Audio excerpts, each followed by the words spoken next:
il y a un peu 3 semaines maintenant. Hein, j'avais dit bon, je serai là de temps en temps, je vais streamer de temps en temps, quand je pourrais, peut-être une fois par semaine. Bon, en fait, c'était quasiment tous les jours. Et même le dimanche. Et même le dimanche, parce que le dimanche aussi, il y a des journaux, il y a des super journaux, et on va en parler ensemble. D'abord, comment ça va? Bien? Ça va? J'ai besoin de vous pour mes petits réglages. Est-ce que l'image, c'est OK? Est-ce que vous me voyez? Est-ce que vous voyez pas quelqu'un d'autre?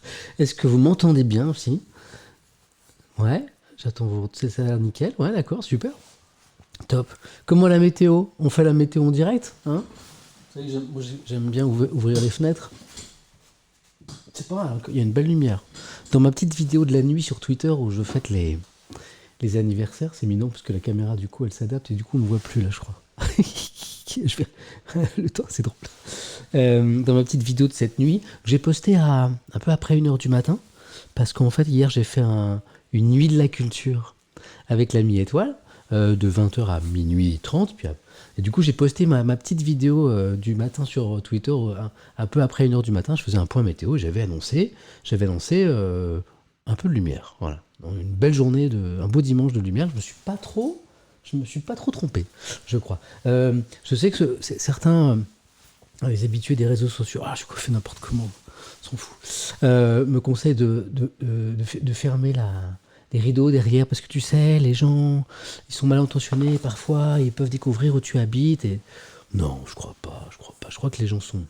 C'est mon côté un peu optimiste, euh, euh, peut-être un peu béni oui oui parfois, mais voilà, moi je crois en la bonne nature des gens et puis hein, pour faire quoi? Bon, ben, je suis pas.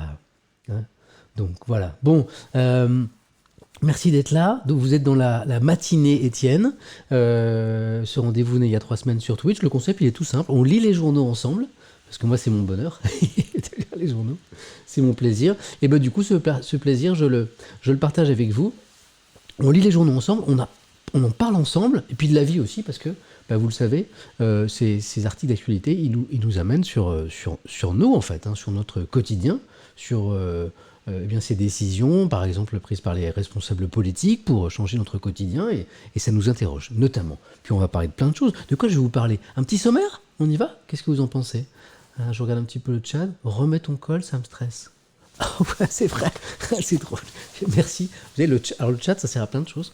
D'abord, à interagir ensemble sur l'actualité, et ça sert à corriger son stylisme. J'attends qu'il fasse un peu plus chaud, en fait, dans la pièce, là. Et après, j'enlèverai ma doudoune qui fait beaucoup de bruit d'ailleurs, je l'entends. Le col est remis, donc voilà, dans le chat, certains seront contents. De quoi je vais vous parler ce matin? Un petit sommaire rapide. J'ai pas mal de trucs sympas. Alors le dimanche, on pourrait penser qu'il n'y a pas trop de journaux. Que nenni. Que nenni. Il y a Le Parisien, dimanche, excellent quotidien du dimanche. Le JDD, le journal du dimanche, le quotidien de référence du dimanche, avec beaucoup d'infos politiques souvent. Le JDD a souvent des infos politiques et des interviews qu'ils n'ont pas avant les autres. On a Le Monde de la veille, Le Monde qui est sorti hier après-midi et qui est daté d'aujourd'hui. Et puis je suis allé feuilleter la presse en région aussi. Ouais, je suis team ouais, je suis team doudoune et pas polaire. On avait évoqué il y a quelques jours ensemble un article qui parlait du fait que c'était un article du Figaro qui disait mais tout le monde maintenant, tout le monde a une doudoune en France. J'avais trouvé le postulat, l'affirmation un peu excessif. On avait fait un sondage, et dans le chat, en fait, tout le monde n'avait pas eu une doudoune. Une polaire, pardon. Moi, je suis plutôt doudoune.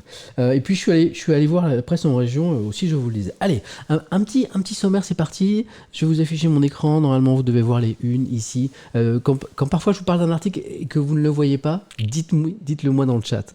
C'est parce que j'oublie. On fera des sondages aussi. J'ai 2-3 petites idées de sondages sympas pour vous ce matin. Un article que je vous ai mis de côté il y a quelques jours, dont j'ai pas eu le temps de vous parler. C'est dommage, le zoom est pas joli, mais c'est celui-ci en fait, c'est sur le mot bolos. C'est aussi pour faire passer ce message que des journaux qui peuvent vous sembler un petit peu difficiles d'accès, comme Le Monde par exemple, en fait parlent de choses extrêmement intéressantes, extrêmement modernes, extrêmement proches de notre quotidien. Et là, c'est l'origine du mot bolos. Voilà. Et c'est une origine intéressante. Et donc, je vais vous raconter cette histoire. Sinon, dans les dernières unes, voici la dernière une du Monde. Très intéressant ça. On n'en a pas parlé ensemble en ce moment. Avis d'épuisement général dans les universités. On parle de ce sentiment d'épuisement général des étudiants dans les facultés françaises. Je vois passer quelques articles depuis quelques jours. Là, on a un dossier, on a une une du Monde, donc on dira un petit peu au fond du problème. C'est extrêmement intéressant. Et on a aussi cette petite étude scientifique aussi, que vous voyez en bas à droite, en jaune. Une étude sur des patients chinois montre que 76% d'entre eux souffrent encore de symptômes du Covid-19 6 mois après l'avoir eu. Bon, vous l'avez compris, on mettra ça dans le chapitre des plutôt mauvaises nouvelles. On se penchera comment y échapper sur le président Trump devenu paria. Voilà, on a eu un beau dossier dans le Monde. On a, c'est dans le Monde que je le lis pour la première fois, un article extrêmement intéressant sur eh bien ce projet de loi sur le climat qui arrive, vous savez, issu notamment des travaux de la Convention citoyenne sur le climat. Est-ce qu'il est à la hauteur de l'enjeu sur le climat, ce texte? Eh ben, c'est Le Monde un petit peu qui nous en donne les premières lignes, c'est extrêmement intéressant. Qu'est-ce que c'est? 3 patients sur 4. Ah oui, c'est l'étude chinoise dont je vous parlais, sur les symptômes post-Covid 6 mois après. Ce dossier sur la rentrée chaotique dans les universités qui est vraiment passionnant, avec un édito, c'est dans Le Monde donc. On a les bisbilles, les tensions au sein du PS. Rien ne va plus entre François Hollande et Olivier Faure, le patron du PS. Mais alors rien ne va plus, vous verrez, c'est plutôt rigolo, même tellement ces deux-là, ils peuvent plus se blairer pour dire les choses. Les influenceurs, ça m'a interpellé. Les influenceurs, donc les gens sur YouTube, tout ça, hein. Nouvel outil de communication du gouvernement. On a des ministres qui se sont rapprochés pas mal ces derniers temps d'influenceurs pour communiquer, notamment auprès des plus jeunes. Ça pose question, c'est intéressant. Hein. Une interview de Damso, une nouvelle illustration que Le Monde, c'est pas un journal sec. C'est pas un journal aride, c'est un journal qui s'intéresse à plein de choses, notamment à la musique. Et vous avez une interview de Damso, hein, le rappeur, ici, qui revient notamment sur les critiques qui lui ont été faites sur son machisme, des critiques féministes. Et en fait, sa réponse est extrêmement intéressante. Le garçon est intelligent et il le montre. Bon, là, c'est l'édito dont je vous parlais sur l'enseignement supérieur en souffrance. Feuilletons rapidement la une du Parisien pour voir de quoi on va parler ce matin. Trump, les 10 derniers jours. Bon, on est le 10 janvier, je dis pas de bêtises, le 10 janvier. Le 20 janvier, prestation de serment de Joe Biden, si je ne dis pas de bêtises. Que peut-il se passer pendant ces 10 derniers jours de Trump? Et là, musique de suspense. Elle marche plus ma musique de suspense. Oh, mais elle marche plus ma musique de suspense. Vous l'avez entendu ma musique de suspense ou pas? Je l'ai plus. Hein, vous l'avez entendu même? Non, vous l'avez pas eu. Pourquoi ma musique? Ah, c'est parce que... Voilà. C'est dimanche matin, je suis levé depuis un petit moment, comme j'ai pas monté le bon potard. Donc je vous la refais, on dit que vous avez pas entendu ce que je viens de dire. 10 jours. Il reste 10 jours à Donald Trump. Que va-t-il se passer pendant ces 10 jours? Suspense. Eh ben on va lire l'article. Tout à l'heure. Crépuscule à la Maison Blanche. Ça va pas fort, ça va pas. Hein, je vous spoil le truc, ça va pas fort. Ça va pas fort du côté de Trump. Et notamment après, vous savez, son compte Twitter qui a été suspendu. C'est bon, il commence à faire meilleur. Voilà, je vous fais pas un striptease, hein, c'est juste que j'enlève la petite doudoune là. Et donc depuis la suspension de son compte Twitter, ça va pas fort, hein, parce qu'il était devenu un petit peu accro, Choupitou là, à son compte Twitter. Ah, ça c'est intéressant. C'est dans le Parisien dimanche de ce matin. Vous savez, depuis quelques jours, on dit il y a pas mal de pays dont la France, vraiment au niveau de la crise sanitaire, là, ça va pas du tout.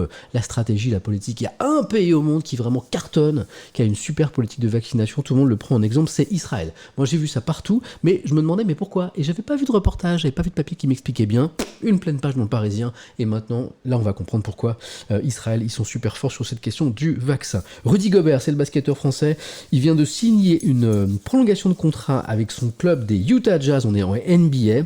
Il devient le sportif français le mieux payé de l'histoire, on en parlera. 205 millions de dollars sur 5 saisons. Juste un chiffre, je vous l'ai mis de côté. 91 000 euros chaque jour qui tombent sur son compte en banque. Voilà, moi je pense qu'il les mérite sûrement. Hein. Il y a une demande, il y a une offre, c'est comme ça. 91 000 euros par jour sur son compte en banque. On se penchera là-dessus. Intéressant.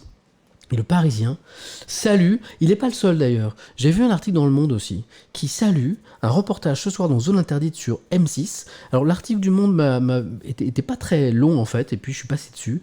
Et puis l'article du Parisien est plus complet sur donc Zone Interdite qui propose ce soir un film formidable, dit le Parisien, sur ces jeunes de plus en plus nombreux qui ne se reconnaissent ni en femmes, ni en hommes. Il y a un sondage étonnant qui dit que 22% des Français entre 18 et 30 ans, sondage IFOP, ne se sentent ni hommes ni femmes. Alors on parle de agenre, de gender fluid, de cisgenre, de non-binaire, etc. On va en parler ensemble. Mais le chiffre, 22%, voilà, je vois beaucoup de réactions sur ce 22%.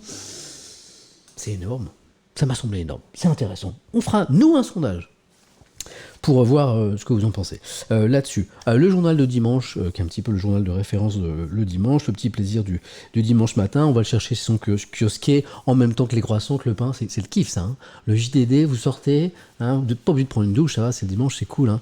Vous restez en pyjama, vous enfilez un jean par-dessus, une doudoune, on n'arrête pas de parler de doudoune dans cette émission. Et puis vous allez chercher les croissants, la baguette, des fleurs pour madame si vous êtes très amoureux ou vous avez un truc à vous faire pardonner, et vous ramenez le JDD ou le Parisien dimanche. Alors la question du JDD, c'est dans cette bataille, cette guerre contre le Covid-19, est-ce que la France a vraiment tout faux, comme certains le disent, une partie de la presse, une partie de l'opposition aussi. Dossier intéressant dans le JDD qui donne les bons et les mauvais points. Un truc super intéressant, demain on va peut-être pouvoir se tester vraiment chez soi contre le Covid-19. Et puis pas forcément avec les trucs qu'on met au fond du nez là. C'est une bonne nouvelle que je partagerai avec vous. Sur le projet de loi climat dont je parlais, on verra qu'en coulisses ça a été chaud, notamment avec les représentants du patronat qui sont pas trop d'accord. Le suspense des 10 derniers jours de Trump, vous l'avez aussi dans le JDD. On feuilletera également cet article. Et puis alors, le JDD vous a fait une petite sélection. Les 25 pires messages Twitter de Trump. Voilà. Je vous lirai pas les 25, je vous en lirai quelques-uns. Le meilleur du pire. Vous le voyez, titre ce matin, le JDD. Oh là là là, ça je connaissais pas. Enfin, vaguement, mais alors... Le JDD fait le point sur un phénomène. De plus en plus de stars monnaie un message d'anniversaire par exemple. C'est-à-dire qu'en fait, il y a un site, tu choisis ta star, et puis elle t'enregistre un message vidéo de ton choix, bonnes vacances, bon anniversaire, et ça coûte des sous, et ça coûte pas mal de sous. Quand je pense que moi la nuit j'envoie un message d'anniversaire à la terre entière gratuit, hein, quel pigeon. On lira ça, c'est un peu bizarre. Et puis, pour finir en beauté, l'amour. Oh, qu'est-ce que je peux vous mettre comme musique sympa? Ah oui, j'ai... Oh, je vous le refais. L'amour au temps du Covid. Voilà. Alors qu'est-ce que ça donne en fait, c'est le Sud-Ouest dimanche qui souvent le dimanche justement propose à ses lecteurs des dossiers un petit peu comme ça sur les questions de société notamment, se demande quelles ont été les conséquences, notamment des 2 confinements qu'on a vécu sur l'amour au sein du couple pour ceux qui sont en couple, l'amour pour les célibataires pour ceux qui cherchent l'amour, et puis j'ai vu des choses intéressantes, intelligentes, c'est pas con. Pas mal ce petit passage, voilà. Et puis alors, quelle heure il est? 10h50, on est ensemble jusqu'à midi, on va feuilleter rapidement la une, alors je vois des FC célibat en galère dans le chat, c'est mignon. FC rupture à cause du 2e confinement, du Ludorito. Tu sais, justement, on verra qu'effectivement, le confinement a pas mal provoqué de ruptures, en fait, hein, des tensions au sein des couples. Donc, t'es pas tout seul. Voilà, FC Solidarité, FC Célib. Alors, je vois d'autres FC dont je ne parlerai pas parce que c'est un petit peu plus chaud. Voilà. FC en couple heureux, ouais, félicitations.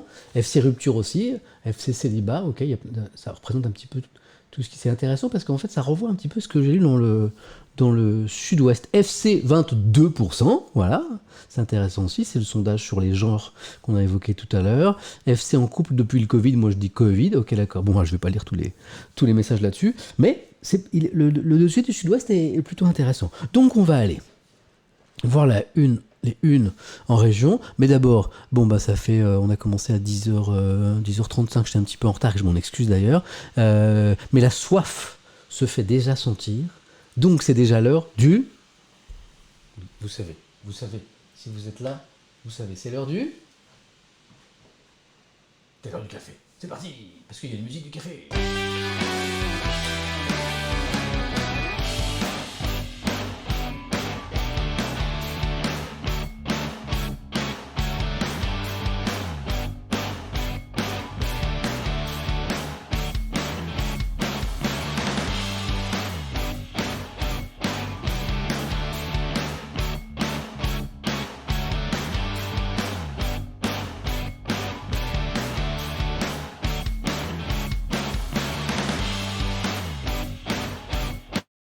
le bonheur. Je ne sais pas si vous êtes caféinomane comme moi, mais cette gorgée de café, là, quand j'en ai pas bu depuis longtemps, c'est-à-dire genre 1 heure, cette gorgée de café, c'est chaud, c'est sucré. Enfin, moi, c'est une potion. Alors, pas café irlandais, comme je l'ai vu dans le chat, hein, c'est zéro alcool, hein, attention, hein, parce que je veux garder toute ma tête pour vous parler, vous raconter des histoires d'actu. C'est café, c'est lait, café au lait, un petit peu macchiato, un petit peu crème de mousse de lait, tout ça, et puis du sucre, voilà. Cette gorgée de café, voilà, le goût, et puis les neurones qui s'allument. Moi, j'ai l'impression que si je suis pas un tout petit peu caféiné, ça fonctionne pas là-dedans. Bon, j'arrête de raconter ma vie, c'est pas ça qui est intéressant, c'est l'actualité. Tiens, ça pourrait être une devise, ça. Tiens, on est bien le 10 janvier? Ouais, on va aller voir ça alors, c'est parti. Allez, on feuillette rapidement la une des journaux en région, parce que vos journaux en région sortent le dimanche aussi. On va les passer en revue rapidement, parce que si je veux tout vous lire jusqu'à d'ici midi, qui est l'heure du déjeuner dominical avec mon épouse, ma charmante épouse, mes 2 petits, et puis ma belle maman que j'adore, donc je vais vous laisser à midi aujourd'hui, eh bien il faut qu'on se mette un petit peu une pile. Alors, qu'est-ce qu'on a ?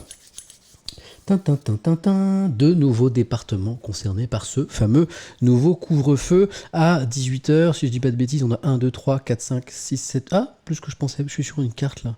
J'avais 8, moi, départements. Ouais, c'est ça, oui, on est d'accord. 8 nouveaux départements. La carte que je regardais était un peu bizarre. 8 nouveaux départements concernés. Ah, il y en a 2 autres mardi. Voilà, ok, d'accord. Intéressant.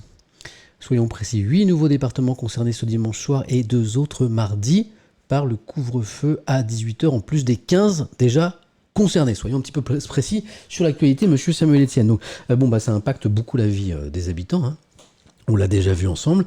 J'ai dit confinement, hein, c'est un couvre-feu bien sûr, hein. Couvre-feu à 20h c'est une chose, couvre-feu à 18h en est une autre. Ça change un peu la life, et c'est la une du bien public là. Département concerné manifestement. On est en Côte d'Or, si je ne m'abuse, du côté de Dijon. Ouais, c'est bien ça. Donc, c'est à la une ici du bien public. Excellent quotidien. Qu'est-ce qu'on a encore d'intéressant ? Tiens, elle est belle cette une de Corse ce matin, je ne l'avais pas vue. Elle est belle cette image. Neige en stock. Ah, c'est un clin d'œil à un album de Tintin, je pense, ça, si vous avez la ref. Alors le problème, c'est que neige en stock, la neige, il y en a. Mais les stations sont fermées, les remontes-pentes, il n'y a pas le droit. Mais enneigement record en Corse. Ah, on est en Corse en plus, là. Cette photo, hiver des paradoxes, mais elle est magnifique. Skier en Corse, ça va être quelque chose. Je ne savais pas qu'on pouvait skier en Corse. J'ai encore appris un truc. Je ne vais pas vous feuilleter le courrier de l'Ouest parce qu'on va manquer de temps ce matin. Mais si vous avez l'occasion, il y a un dossier vachement sympa sur les skippers virtuels du Vendée Globe. Le Vendée Globe, c'est la course autour du monde en solitaire et à la voile en ce moment, là, qui est assez passionnante.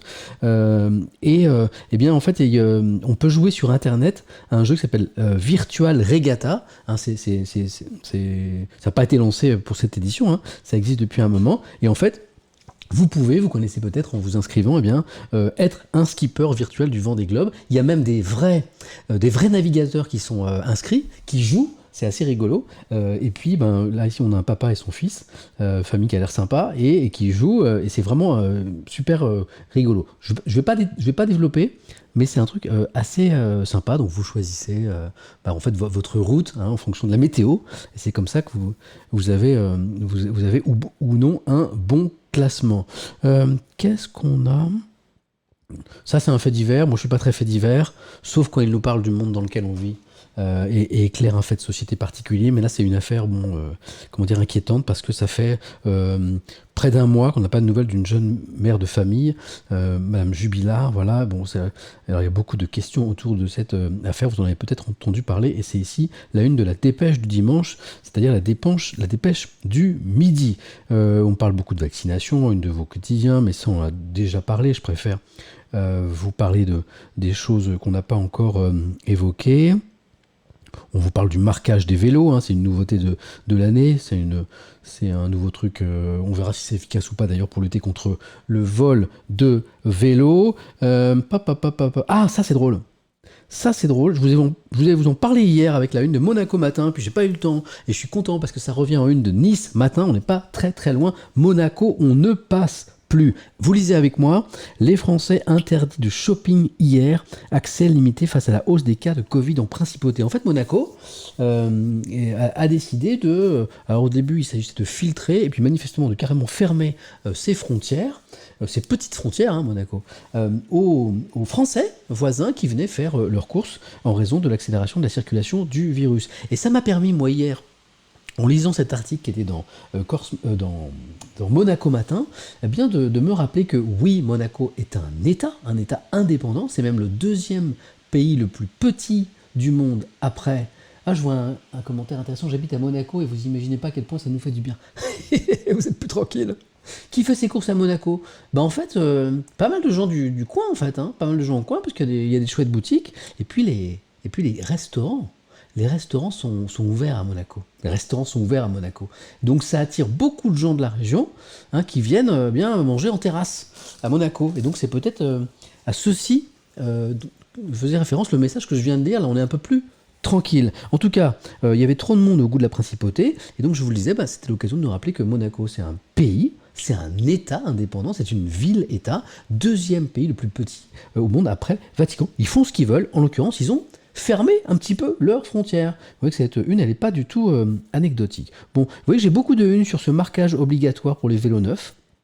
Chaque vélo neuf vendu doit être immatriculé. Je suis pas un spécialiste, mais j'ai entendu beaucoup de copains cyclistes autour de moi qui me disent bah ouais, mais enfin, le voleur il efface le truc quoi. Un petit coup de lime, un petit coup de main, et puis c'est fini. Chaque vélo vendu neuf doit être immatriculé, mais qu'est-ce qui m'empêche de mettre un coup de lime dessus, une grosse lime, ou un coup de peinture, et puis de le revendre ensuite en occasion dans la rue. Voilà. Je sais pas, j'aimerais votre avis là-dessus. Il y a des cyclistes en fait, c'est pas tellement contre le vol, contre le recel. Ouais, d'accord. Enfin, j'imagine que si je suis voleur de vélo, c'est le premier truc ça va être plus compliqué de le revendre. Ok, d'accord, ok. Ah, mais certains, c'est comme les moteurs, c'est gravé profondément. Ah, extrêmement intéressant, merci. Bah oui, j'ai pas bossé le sujet et je vois que c'est gravé très profond. Si tu achètes avec un vélo avec un coup de lime, ça peut être un vélo volé. Ok, d'accord, ok. Vous m'avez convaincu. Donc c'est pas un truc gadget. Merci à vous. Et c'est ça que je trouve formidable. Vous voyez, hein, quand j'explique, il y a une grande curiosité en ce moment des médias traditionnels pour Twitch. Et puis pour ce qu'on fait là, donc j'ai pas mal d'invitations, des médias traditionnels. Je suis allé sur Europe 1, je suis allé sur France Inter, je suis allé dans le Quotidien, Le Monde en a parlé, et puis je vais aller sur Click TV la semaine prochaine, peut-être dans 15 jours c'est reporté. Enfin bref, tout ça pour vous dire que ce qui fascine les médias traditionnels, c'est cette capacité que propose Twitch d'interagir, bien sûr, hein, c'est l'interactivité. Et vous voyez, là par exemple, je n'étais pas bien pointu sur ce sujet, et puis vous m'avez informé sur cette histoire de gravage des vélos neufs, et je vous en remercie. Alors, qu'est-ce qu'on a encore? Ah tiens, c'est drôle, encore une sur la folie Virtual Regatta. Ah bah, c'est marrant, c'est le jeu dont je vous parlais. 6000 joueurs rien qu'en Loire-Atlantique. Hein, c'est vraiment... Il y a 1 million de passionnés, c'est ça le chiffre que j'avais pas vu. Vous avez 1 million, mais c'est énorme. Vous avez 1 million de joueurs à ce truc virtuel là, Virtual Regatta. Ah, c'est génial, 1 million, c'est énorme. Ok, c'est un chiffre que j'avais pas. Ok, il y a du foot en une du Progrès, d'accord. Ils resteront fermés, bah ça bien sûr, je suppose que c'est les... Voilà, la préfecture autorise l'ouverture des commerces dès ce dimanche. Nous sommes prêts... Ah, c'est d'accord, ok. D'accord, oui, bon, c'est une petite polémique locale. Manifestement, le préfet a pas bien fait circuler l'info. Mais qu'est-ce que c'est que toutes ces unes sur Virtual Regatta? Bah alors, j'avais pas vu ça, moi, la République du Centre. Skipper dans leur salon. Connaissez-vous Virtual Regatta? Ce jeu qui rend fou plus d'1 million de personnes à travers le monde. Vous naviguez sur votre propre bateau dans les mêmes conditions météo que les pros, mais derrière votre écran. Nuit et jour, lors de la pause déjeuner, en rentrant de l'école, c'est drôle. Vous jouez. Est-ce qu'il y a des joueurs de Virtual? Oui, je vois, trop bien Virtual Regatta. Elle me dit Xalt. Ouais. Vous jouez ou pas? Virtual Regatta, c'est... Ouais, d'accord. Ouais. Oh, il y a des joueurs. Ok, d'accord. Il y a des joueurs. Très bien. Je sais qu'Estelle Denis, il joue. Donc, on a un proche d'Estelle Denis dans le chat. Non, blague à part, qui a dû le lire quelque part. Donc, il y a beaucoup de joueurs de Virtual Regatta. C'est vachement intéressant. Ce qui m'étonne quand même, c'est le nombre de unes là, aujourd'hui, ce dimanche, de journaux qui sont pas dans le même groupe, qui parlent de la Virtual Regatta. Je sais pas, je veux pas faire de mauvais esprit, mais j'ai quand même l'impression que quelqu'un à la communication de ce jeu a bien bossé ces derniers jours. Je me trompe peut-être, hein.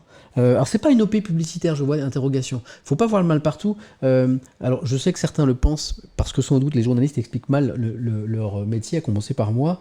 Mais vous pouvez pas acheter. Hein, je sais pas si certains dans le chat le pensent, mais alors tordons le cou. Je vais tordre. Voilà, à cette idée reçue. Vous pouvez pas acheter un article. Vous pouvez pas acheter un article dans le journal. Pas dans un journal digne de ce nom. Pas dans- alors, vous trompez pas. Hein, si vous recevez dans votre boîte aux lettres un torchon qui ressemble à rien et un peu publicitaire qui veut ressembler à un article, oui, là ça peut être acheté. Mais les journaux dont je vous parle, vous pouvez pas acheter un article. Hein. Alors parfois vous pouvez acheter un publi-reportage, donc en haut de la page. C'est marqué publi-reportage, donc le journal offre les services de sa rédaction éventuellement pour écrire un journal à propos d'une entreprise, à propos d'une opération. Ça c'est un publi-reportage et c'est écrit. Hein, c'est écrit. Mais vous ne pouvez pas acheter un reportage. Donc là, par exemple, la société qui est derrière ce jeu ne peut pas acheter, ne peut pas payer un journal ou des journalistes pour écrire un article. Ça n'est pas possible. Et si ça arrivait, je peux vous dire que les premiers, mais faites-moi confiance là-dessus, parce que ça fait 25 ans que je travaille dans ce secteur, et je peux vous dire ce que j'ai observé, si ça arrivait, les premiers à le dénoncer, ce seraient les journalistes eux-mêmes.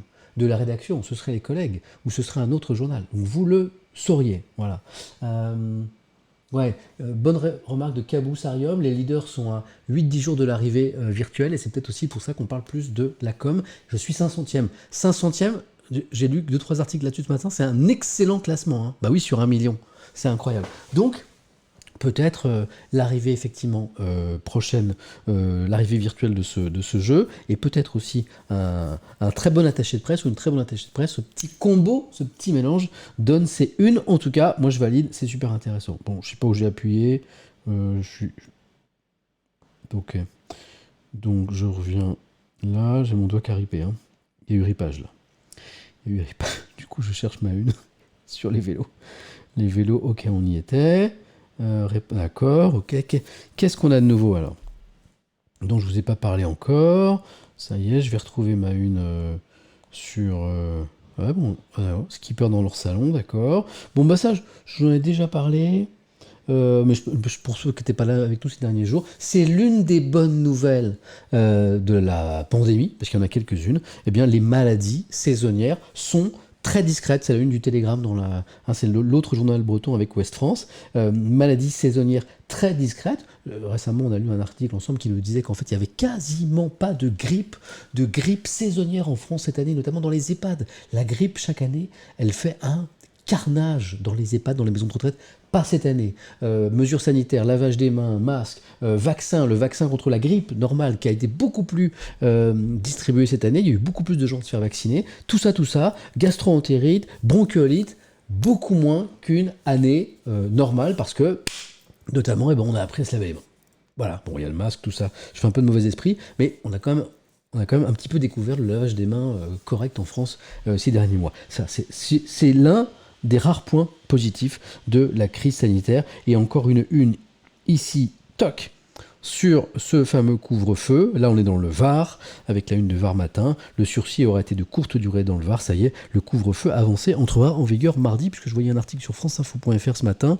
Hein. Donc, si on fait un point sur le couvre-feu à 18h, pour ceux qui sont concernés, en plus des 15 départements déjà concernés, eh bien, 8 nouveaux départements seront soumis à un couvre-feu avancé à 18h à compter de ce dimanche, 18h ce soir. Attention à pas traîner dans la rue après 18h pour les départements concernés. 2 autres le seront à compter de mardi. On est essentiellement dans le nord-est, dans le centre du pays et dans le sud-est avec Var Matin qu'on voyait ici. Je pense que notre petit tour en région est fini et on va pouvoir rentrer dans les articles de la presse nationale dont je vous parlais tout à l'heure. Voilà. Ah ben je vois qu'il y a Mentan dans le chat qui apprend à l'instant que son département est concerné par le couvre-feu à 18h et qui me remercie de rien. Je t'ai peut-être éviter une prune. Je suis super fier. Bon, 11h06, ça va être chaud les amis, hein, de tout vous lire d'ici midi. Mais c'est pas grave. Merci d'être Vous êtes plus de 10 000 un dimanche matin. Waouh, c'est incroyable. C'est incroyable. Écoutez, bon, merci. C'est juste super de partager ça avec vous. Alors, ça veut dire que vous n'êtes pas des... Oh, la transition de Craquito. Vous n'êtes pas des bolos. Bon, alors j'ai très mal zoomé dans cet article, mais je vais vous le lire. En fait, c'est un petit truc super sympa du Monde sur le mot bolos. Donc vous n'êtes pas des bolos, vous, ça c'est sûr. Alors que dit le Monde, parce que c'est aussi pour changer peut-être votre regard. Ah, quand je zoome, on voit bien. Sur ce journal, qui en fait est un journal très curieux, qui s'intéresse à plein de choses, et notamment à la modernité. Alors bolos, qu'est-ce que c'est ? Ce mot demeure un défi d'étymologie. C'est un mystère en fait. Mystère. Bon, c'est la même musique que le suspense. Il faut que je me trouve d'autres musiques. Mystère, en fait, on ne sait pas bien d'où vient le mot bolos. Et c'est ça qui a intéressé le Monde. L'injure, ouais, c'est pas un compliment bolos, pour ceux qui ne connaissent pas. J'ai prononcé ce mot la dernière fois en 2006. Ouais. Ah, plus personne dit ça en 2021. Ouais, bon d'accord, ok. Bon, on est peut-être un petit peu en retard. En tout cas, l'injure demeure aujourd'hui un défi d'étymologie. On ne sait pas d'où ça vient, il y a plein de théories. C'est ça qui est intéressant. Comment naissent les mots ? C'est ça qui est intéressant aussi. Alors peut-être c'est pas bolos aujourd'hui. Qu'est-ce qu'on dit d'ailleurs à part de... Si on dit pas bolos aujourd'hui, on dit quoi ? Vous qui êtes un peu plus à la page que moi. Qu'est-ce qu'on dit ? Si on remplace par quoi ? Pignouf ? Non, pignouf c'est super vieux. Moi je disais ça en CM2 quand j'étais petit. Bouffon c'est super vieux. On va être banni ? Non, c'est des petits mots gentils, ça. Un bouffe, ouais. Un bouffe. Un boulet, ouais, d'accord. Ouais. Ça va trop vite, hein. Vous êtes super inspiré, là. Un tocard ? Ouais, en fait, je vois plein de vieux mots, hein. Des mots que je disais déjà, moi, dans les années 80, hein. Dans les années 70, même. Je suis sûr que vous n'étiez pas là, vous, dans les années 70. Voilà. ça vous... J'aurais peut-être pas dû poser cette question, parce que du coup, j'ai mon chat avec plein de mots bizarres. C'est drôle. Bon, alors ça vient peut-être du Mali, nous explique le Monde. Je me suis mis à la cool, là je suis calé dans mon truc, là en mode tonton Sam qui vous raconte l'actu. Un terme signifiant pigeon en soniké, donc au Mali, qui se prononce boros ou bolos. Alors ça peut être des origines espagnoles avec le terme de bolo, qui est venu de l'argot de Tolède, signifiant fou, voilà. Ou alors il y a une autre piste aussi. En fait, bolos ce serait le verlan de lobos, diminutif de lobotomiser. Donc origine malienne, on ne sait pas. Origine espagnole, on ne sait pas. Peut-être un verlan de lobos lobotomisé, c'est rigolo. Alors autre piste, on est déjà à la 4e piste. L'étymologie fait dériver cette insulte d'une autre. Salaud, en verlan ça devient los, salaud, los, qui devient bientôt mon los, mon salaud, ou mon beau los. Bon, vous voyez, le Monde, voilà, c'est le Monde, et puis on rigole avec le Monde. Mon salaud, quand même, le Monde qui nous donne du mon salaud dans ses colonnes. Voilà, donc plusieurs pistes, et c'est pas fini. Qu'est-ce qui a intéressé le Monde ? Ah oui, oui, c'est sur l'orthographe. Il y a eu des débats, il y a eu des batailles de passionnés d'orthographe en les dictionnaires. Comment on écrit bolos ? Avec 2 S ou avec un S. Et les dictionnaires n'étaient pas d'accord. Le Monde nous raconte ça. C'est rigolo. Qu'est-ce que c'est encore ? Ouais, d'accord. Ok, d'accord. Puis alors, Le Monde nous explique enfin, je vais terminer là-dessus cet article, qu'en fait, comment s'est répandu ce mot. C'est ça qui est passionnant aussi. Vous êtes nombreux à m'avoir fait remarquer qu'aujourd'hui on l'utilise plus beaucoup, mais à un moment quand même c'était un mot qui s'était beaucoup répandu. Comment naît un mot ? Comment il se diffuse ? Je cite l'article. Ce terme, dit générationnel, se répand de la banlieue jusqu'à Paris intramuros avant de se disperser dans le pays. Banlieue, Paris, reste du pays. Ornant d'abord le langage des plus jeunes avant de s'immiscer dans un second temps dans celui des moins jeunes, comme votre serviteur, et d'être consacré par son entrée dans les dictionnaires de référence. D'abord client de dealer, le bolos, à la base, c'est le client de dealer, désigne ensuite par extension l'individu qui se fait flouer lors d'une transaction, c'est rigolo, pour devenir aujourd'hui une insulte polysémique. C'est drôle, hein. On parle de client de dealer, et puis bolos aujourd'hui c'est un petit peu l'abruti. Voilà, apparaissant dans des morceaux de rap dès 2006, c'est vrai que ça remonte, avec le titre Je me souviens de Booba, le terme de bolos se trouve mis en avant 10 ans plus tard par l'émission Les Bolos des Belles Lettres, vous vous en souvenez peut-être, présentée par Jean Rochefort, et dont le concept consiste à résumer en langage bolos des classiques de la littérature française. C'était tellement bon ce que Jean Rochefort avait fait à l'époque. Voilà, donc petit article intéressant, marrant, c'était surtout pour vous montrer comment finalement le Monde, ce journal qui a l'air si sérieux, s'intéresse aussi à des choses parfois un peu plus souriantes. Là, on va pas du tout sourire, Il y a 1 ou 2 jours, j'ai reçu un DM, en fait j'en ai reçu plusieurs, des messages d'étudiants en fac qui voulaient m'alerter sur la situation dans les facs françaises, et notamment dans certaines facs où il y a eu des manifs, où il y a eu des interventions policières avec parfois des blessures. Il y a un étudiant qui a été blessé à la main, des gens qui attiraient mon attention en disant Samuel, il faut que vous parliez un petit peu de ce qui se passe dans les facs françaises. Alors moi, je suis pas reporter, je vais pas sur le terrain, déjà j'ai pas de vie, donc si je commence à enquêter, ça va être compliqué. J'attendais un article un peu de fond intéressant, et là, bim, on l'a. Enquête, dossier, première page, premier titre, Le Monde, avis d'épuisement général dans les universités. Je vous lis ces quelques lignes. En une du Monde, vous avez un petit peu ce résumé de l'actualité, et notamment ce qui va être développé dans le journal. Donc si vous n'avez pas le temps, lisez que ça et vous avez l'essentiel de l'actu. De même que Daniel Pénac, le romancier, dans ses droits du lecteur, disait on peut lire en accéléré, on peut lire en diagonale, on n'est pas obligé de tout lire, on n'est même pas obligé de lire tout court. Moi je dis, quand vous achetez un journal, vous ne sentez pas obligé de lire tout. Mon conseil, quand vous ouvrez un journal, vous regardez la une, vous regardez un petit peu les principales actus, comme ça vous êtes un peu au courant, puis après vous le feuilletez et vous vous arrêtez sur ce qui vous intéresse. Là vous avez du plaisir, les sujets qui vous concernent, ou les sujets qui titillent votre curiosité, il faut que ce soit du plaisir, Donc vous allez lire les 2, 3, 4, 5 articles sur les dizaines qu'il y a dans le journal, ceux qui vous intéressent. Et si vous avez du temps, vous reprenez le journal et vous feuilletez et vous vous intéressez peut-être sur des articles qui a priori vous intéressaient moins. Et puis surprise, vous allez tomber sur un truc, vous allez apprendre plein de choses et ça va vous passionner. Le plaisir, la presse, ça doit être du plaisir. Donc là par exemple, imaginons vous avez 15 secondes, vous n'avez pas le temps de lire Le Monde, vous lisez juste ce petit résumé pour savoir de quoi il retourne, je vous le lis. Les partiels ont été perturbés. L'organisation à distance a été chaotique et en présentiel, des candidats malades sont venus pour éviter d'avoir 0. Sur les campus, le retour des étudiants les plus fragiles tarde à se concrétiser. Quant à la rentrée de tous prévue en février, elle s'éloigne peu à peu. Après 10 mois, les jeunes vivent de plus en plus mal un enseignement qui n'a jamais été conçu pour être dispensé en ligne. Je vous résume ça en français tout simple. C'est un gros bordel dans les facs en ce moment. La communauté universitaire, qui s'estime abandonnée par le gouvernement, prépare une grève pour le 26 janvier. Quelque chose me dit qu'on est qu'au tout début de cette polémique. Ça, c'est le résumé par Le Monde. Mais c'est Le Monde. Le Monde, il va au fond des choses, il essaye de comprendre. On y va. Ça, c'est Trump. Faites-moi penser à revenir sur Trump.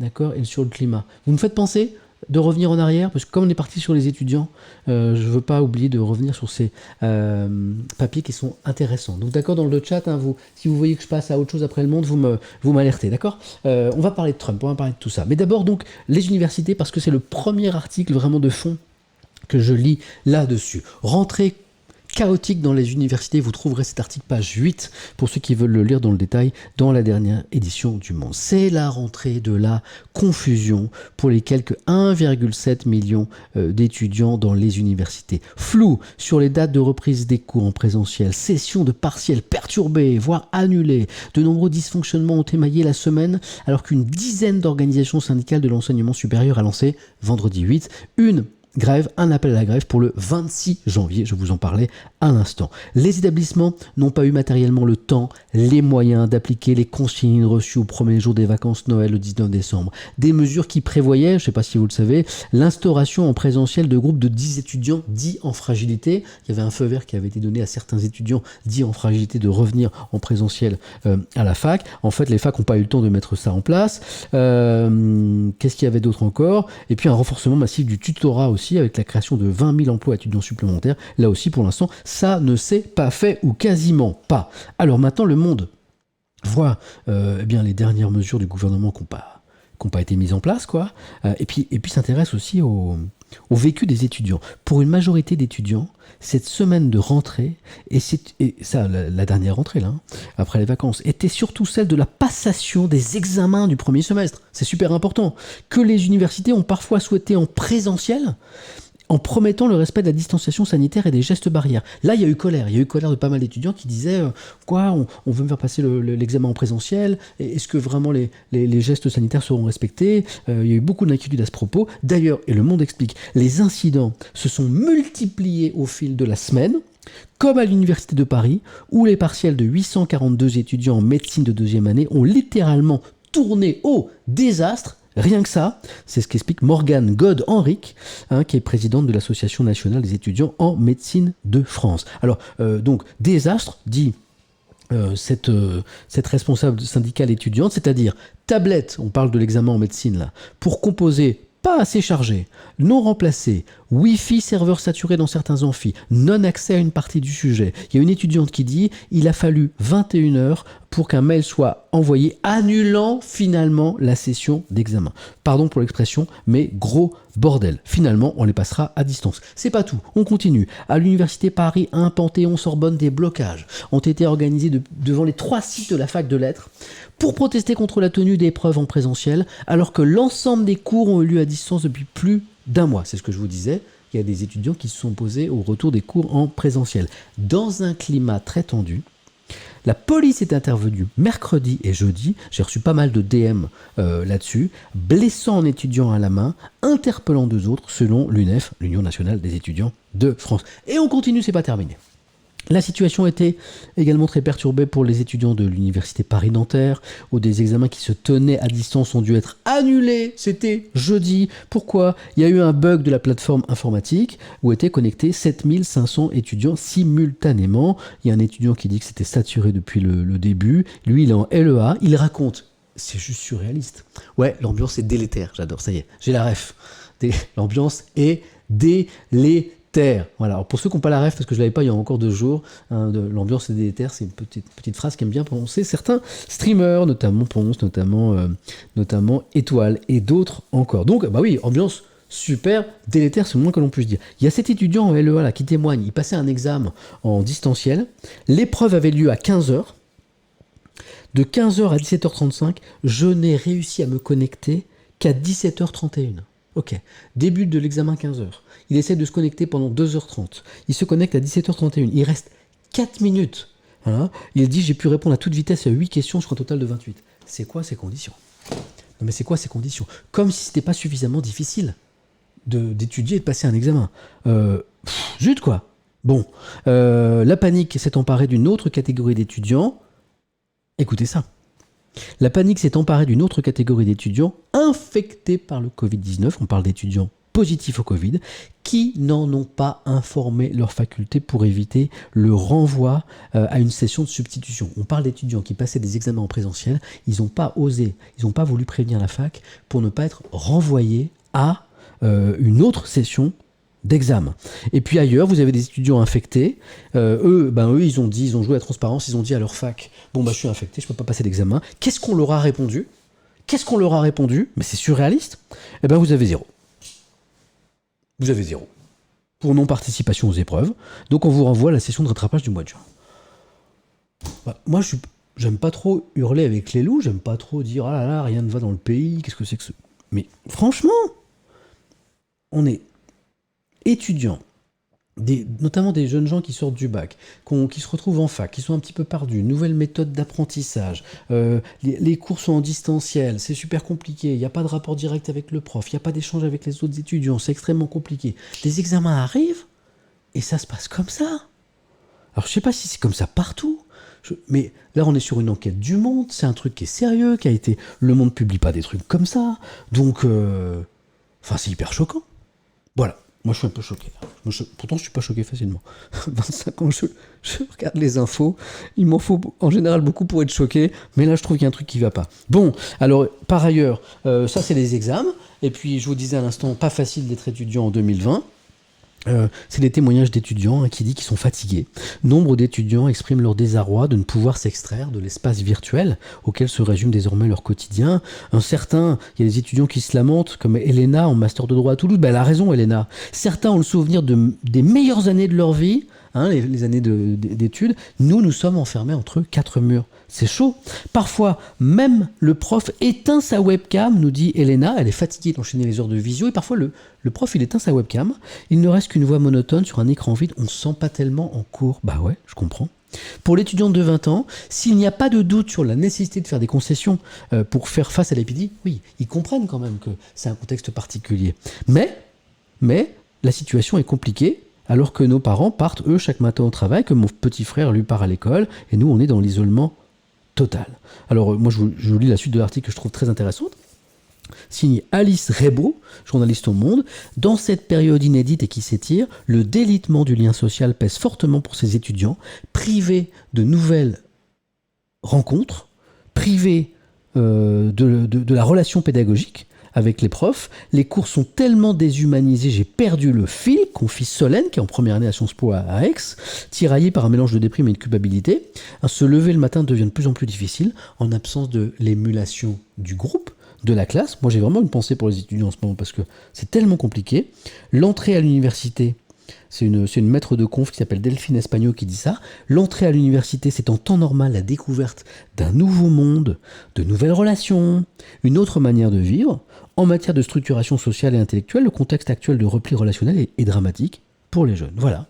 Le malaise étudiant en France aujourd'hui, des mots sont posés sur ça par Le Monde. Je trouvais le dossier super intéressant. Il y a un édito... 10h23, j'aurai jamais le temps de vous le lire.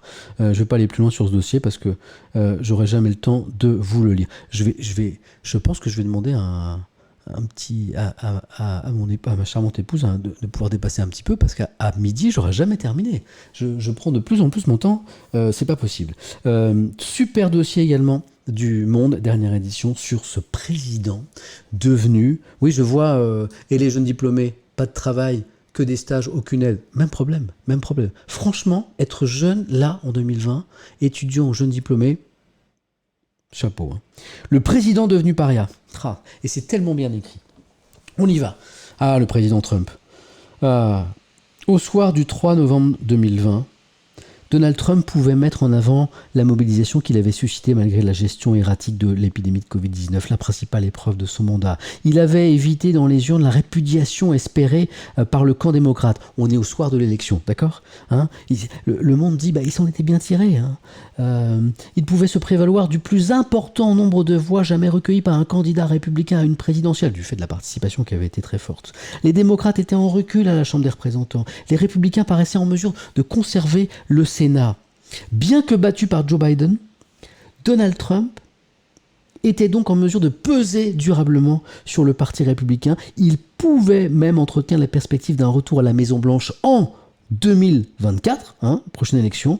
Il n'en est plus guère question de tout cela, écrit Le Monde, après, bien sûr, l'assaut donné par certains de ses sympathisants contre le Capitole. Le Monde rappelle les 5 morts recensés, dont un policier, la violence des images liées aux diatribes prononcées par qui Donald Trump, quelques heures plus tôt, alors qu'il avait lui-même invité ses partisans à marcher sur le Congrès. Bon, rappel des faits donc, par Le Monde. Le Monde rappelle la fermeture, la suspension de son principal canal d'expression, son compte Twitter. C'est intéressant ça, parce que je sais que ça fait polémique.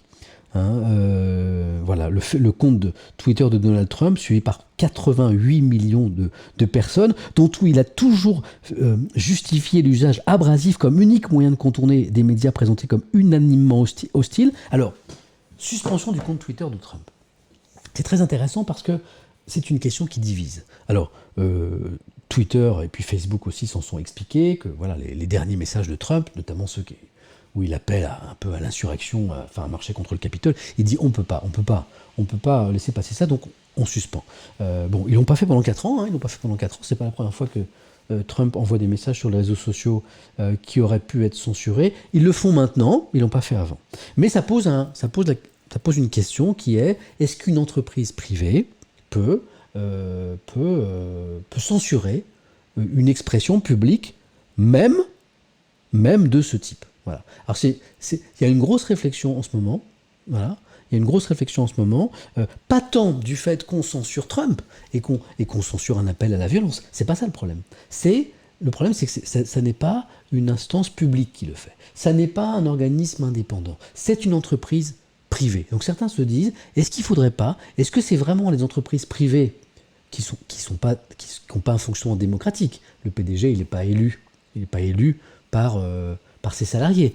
C'est pas une instance démocratique. Vous choisissez pas les patrons d'entreprise. Non. Donc est-ce que c'est normal que ce soit une société privée qui ait ce pouvoir-là? Il ne s'agit pas de se prononcer sur le fait, fallait-il ou pas suspendre le compte de Trump, mais est-ce que ça pose pas de question que ce soit une entreprise privée qui ait ce secteur? Donc c'est très compliqué, j'ai pas la réponse, mais on va faire un petit sondage auprès de vous. Ça va être assez binaire, ça va manquer un petit peu de finesse peut-être, mais à la lumière de ce que je viens de vous dire, voilà, je voudrais votre avis. Est-ce que oui ou non, vous pensez que c'est justifié que Twitter ait suspendu le compte Twitter de Trump? C'est parti pour un sondage. Voilà. Juste parce que j'ai pas vu de sondage. J'ai pas vu de sondage dans la presse sur cette question. Ils vont peut-être arriver. Donc, je me suis dit, tiens, je vais demander à ma communauté, sachant que vous êtes quelques-uns déjà. Alors, Twitter. Mon micro est un peu loin, je pense que vous m'entendez. Twitter a-t-il eu raison de suspendre? Je fais plein de fautes, je les corrige. Le compte de Trump. Voilà, je résume. Voilà. La question, Trump a-t-il eu... excusez-moi. Twitter a-t-il eu raison de suspendre le compte de Trump? Tout simplement. Oui. Non.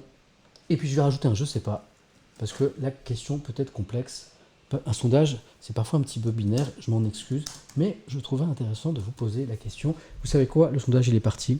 Il est parti pour 2 minutes. Et à mon avis, vous allez être très nombreux à voter. Hop, c'est parti. J'affiche les résultats et je bois un café. N'hésitez pas à rafraîchir le chat pour voir le sondage.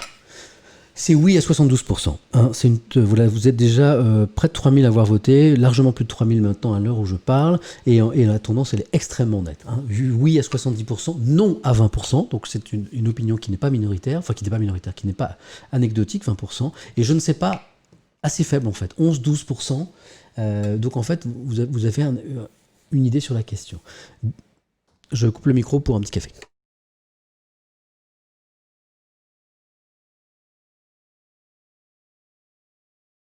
Top. Bon, maintenant j'ai l'expérience de recul sur ce genre de sondage. La première tendance c'est toujours la bonne, c'est-à-dire après les votes qui suivent ne font globalement que confirmer, même s'ils affinent les chiffres. À l'heure où on parle, vous êtes 4000, 5000, presque 6000 à avoir voté. 68% oui, Twitter a eu raison de suspendre le compte de Trump. Non, 19%, j'ai envie de dire seulement, ça n'est pas rien, mais c'est quand même moins. Et je ne sais pas, 13%, j'arrête ce sondage. Mais je le trouve extrêmement intéressant.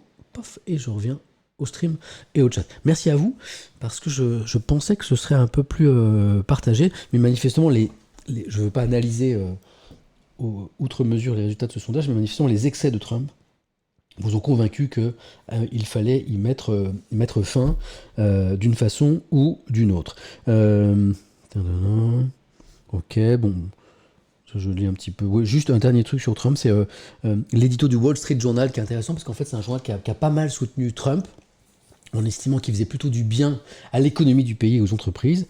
C'est le quotidien des affaires, hein, le Wall Street Journal. Dans un édito, donc le Wall Street Journal a estimé que cette semaine marque probablement la fin de Donald Trump comme politicien, comme figure politique sérieuse. Il serait mieux pour tout le monde, y compris pour lui, qu'il s'en aille tranquillement. Voilà ce qu'écrit le Wall Street Journal. Alors moi je dis méfiance parce que cet édito du Wall Street Journal, qui lâche Trump, après l'avoir pas mal soutenu quand même ces dernières années, il me rappelle tous les articles qu'on pouvait lire sur Trump avant son élection. Hein, c'était le clown. Il y avait un grand journal américain qui, avant son élection, alors même que la campagne était lancée, avait refusé de traiter l'actualité liée à Trump dans les pages politiques et avait relégué tout ce qui était lié à Trump dans les pages un petit peu médias, faits divers, spectacles, pour bien signifier le regard qu'il portait sur Trump, le clown, le bouffon, le mec qu'il fallait pas prendre au sérieux. Le mec qu'il fallait pas prendre au sérieux, il a été élu président. Donc un édito aujourd'hui qui me dit politiquement Trump il est fini, moi je dis la politique on sait jamais. Parce que les journalistes, je bats ma culpe, les sondages ont montré ces dernières années que parfois ils avaient bien du mal à mesurer la réalité d'une opinion publique. Personne n'a vu arriver Trump quand il a été élu. Aujourd'hui tout le monde dit qu'il est fini. Samuel, as-tu remarqué que ton fond d'écran avec les écailles de dragon qui défilent de haut en bas a bugué sur cette scène? Elles défilent de haut. Elles ont bugué un petit peu. Ouais, c'est une remarque de quelqu'un qui a sans doute l'œil un petit peu artistique. C'est un détail technique, mais je règle aussi mon stream avec vous. Est-ce qu'on peut expliciter un petit peu cette histoire de petits bugs sur mon fond, juste? On est un petit peu... Elles sont élargies. Ouais, j'ai peut-être modifié un truc sans faire exprès. Euh, Ça défile de gauche à droite. Bon, j'ai dû bouger un truc. Voilà. C'est ok, il y a R. Ok, d'accord. Ouais. Excusez-moi, c'est un petit détail, mais d'accord, c'est pas très grave. D'accord. Oui, j'ai changé le mode de défilement en fait, c'est ça? C'est pas joli. Hein, les écailles vont de gauche à droite, mais on s'en moque. D'accord, ok. Bon, j'ai dû bouger des trucs. Bon, mais c'est pas très grave. Bon, pardon pour ces trucs. Mais voilà, méfions-nous de ceux affirment comme ça des vérités sur le mode de Trump, c'est fini, vous le reverrez plus jamais. C'est de la politique, les amis. Donc ça, moi, je me méfie. Bon, ça, c'est la première fois que je le lis dans la presse. C'est extrêmement intéressant. C'est qu'est-ce qu'il y a dans le projet de loi climat qui arrive là. Vous en souviendrez, c'est peut-être dans la matinée Étienne et Grâce au Monde que vous en aurez entendu parler pour la première fois. Climat, les principales mesures du projet de loi. Le texte marque un recul par rapport aux ambitions de la Convention citoyenne présentée en juin 2020. Vous vous rappelez la Convention citoyenne, ces citoyens qui sont réunis pour élaborer des mesures pour que la France lutte efficacement contre le réchauffement climatique et puis devienne un petit peu un pays leader, meneur en matière d'environnement. Bon, il y a eu de grosses déceptions parce qu'à un moment, le chef de l'État avait quand même laissé entendre assez clairement qu'il reprendrait l'essentiel des propositions. Et puis en fait, on s'est rendu compte que pas du tout. Donc allons-y dans cet article. Ce texte qui aura fait l'objet de multiples reports, tensions et arbitrages, eh bien ce projet de loi issu des mesures de la Convention citoyenne pour le climat, que j'évoquais à l'instant, a été révélé vendredi. 65 articles. Il vise à accélérer une transition écologique sans précédent dans l'histoire de la France. Bon, ça, c'est le gouvernement qui nous le dit. Mais c'est toujours le mec important dans l'article, moi je trouve. Mais malgré son ambition affichée, il marque un recul par rapport aux mesures des 150 conventionnelles, donc de la Convention pour le climat. Donc alors après on peut être optimiste et estimer qu'il y a des mesures, qu'elles marquent un recul par rapport à l'ambition affichée par la Convention citoyenne, ça c'est mon côté verre à moitié plein, et puis on peut voir le verre à moitié vide et se dire oui mais c'était pas, on aurait pu aller plus loin. Bon, là-dessus, j'ai pas d'avis, moi. Hein. Il y a deux lectures possibles. Alors, que prévoit le texte quand même? Parce qu'il y a des choses. Le texte prévoit l'interdiction de location des passoires thermiques. Donc, passoire thermique, c'est pas un truc en fer avec des trous pour filtrer le chaud et le froid. Hein. La passoire thermique, c'est un logement qui laisse sortir son énergie. Hein. Je pense que tout le monde l'avait, mais c'était pour faire une vanne pourrie en fait. Donc interdiction de location des passoires thermiques à partir de 2028, ça rigole dans le chat, vous êtes super sympa de rire à ce genre de vanne, hein. Bravo, vous avez du mérite. En revanche, le projet de loi, vous êtes trop sympa, ne reprend pas l'obligation de rénovation globale de l'ensemble des logements dès 2024. Ça c'était ambitieux, ça c'était une mesure de la Convention citoyenne pour le climat, et ça, on n'en parle plus. J'ai lu que, selon le gouvernement, ça aurait coûté trop cher. Qu'est-ce qu'on a encore? Il y a un principe général d'interdiction de nouveaux centres commerciaux qui entraînerait une artificialisation des sols, donc c'est pour protéger l'environnement, moins de centres commerciaux, mais avec, là encore c'est le mais qui est important, des dérogations possibles pour des surfaces de vente inférieures à 10 000 m². Et là, j'ai vu des spécialistes dire, bah, ce seuil, en fait, il est naze, parce que 10 000 m², la plupart des projets, ils sont en dessous de 10 000 m². Ok, d'accord. Objectif de fin de vente des véhicules thermiques, là, on parle de voitures les plus émetteurs en 2030, alors que la convention de 2025. Les avions maintenant, le projet de loi prévoit d'interdire les vols intérieurs s'il y a une alternative possible en train à moins 2h30, alors que la convention demandait 4 heures, donc vous voyez, il y a les demandes de la convention et puis il y a des reculs à chaque fois, je crois que c'est assez clair avec cette histoire d'avion. Et puis sur la pub par exemple, eh bien, la convention citoyenne pour le climat demandait un encadrement de la publicité, notamment pour les SUV, hein, ces gros véhicules un peu accusés de tous les maux par les écologistes. Là aussi, il n'y a pas eu gain de cause. L'interdiction de la pub pour les produits polluants comme les SUV ne figure pas tout simplement dans le projet de loi. Après ça c'est un texte, après il va à l'Assemblée, il peut être amendé, donc ne nous arrêtons pas là. Voyons ce que va devenir son texte lors de son débat à l'Assemblée. Il peut être amendé vers plus d'écologie ou moins, au contraire. Donc c'est à suivre. Bon, verre à moitié plein, verre à moitié vide, c'est vous qui voyez. Alors ça, c'est intéressant et c'est inquiétant. Pardon, j'y vais un petit peu de ma mauvaise nouvelle chaque jour sur le Covid. Quoique non, c'est pas vrai, parce que j'ai aussi des bonnes nouvelles. À un moment, on s'est dit, le Covid, c'est moins de maladies saisonnières. Bonne nouvelle. À un moment, on a beaucoup parlé du vaccin, qui est quand même l'arme absolue contre le Covid. Bonne nouvelle. Dans un instant, dans quelques minutes, je vais vous parler des tests à la maison qui vont arriver bientôt. On va pouvoir se tester contre le Covid à la maison. Et bonne nouvelle, pas avec un écouvillon qu'on va se mettre au fond du pif. Moi, c'est mon 4e, je n'en peux plus de ce truc.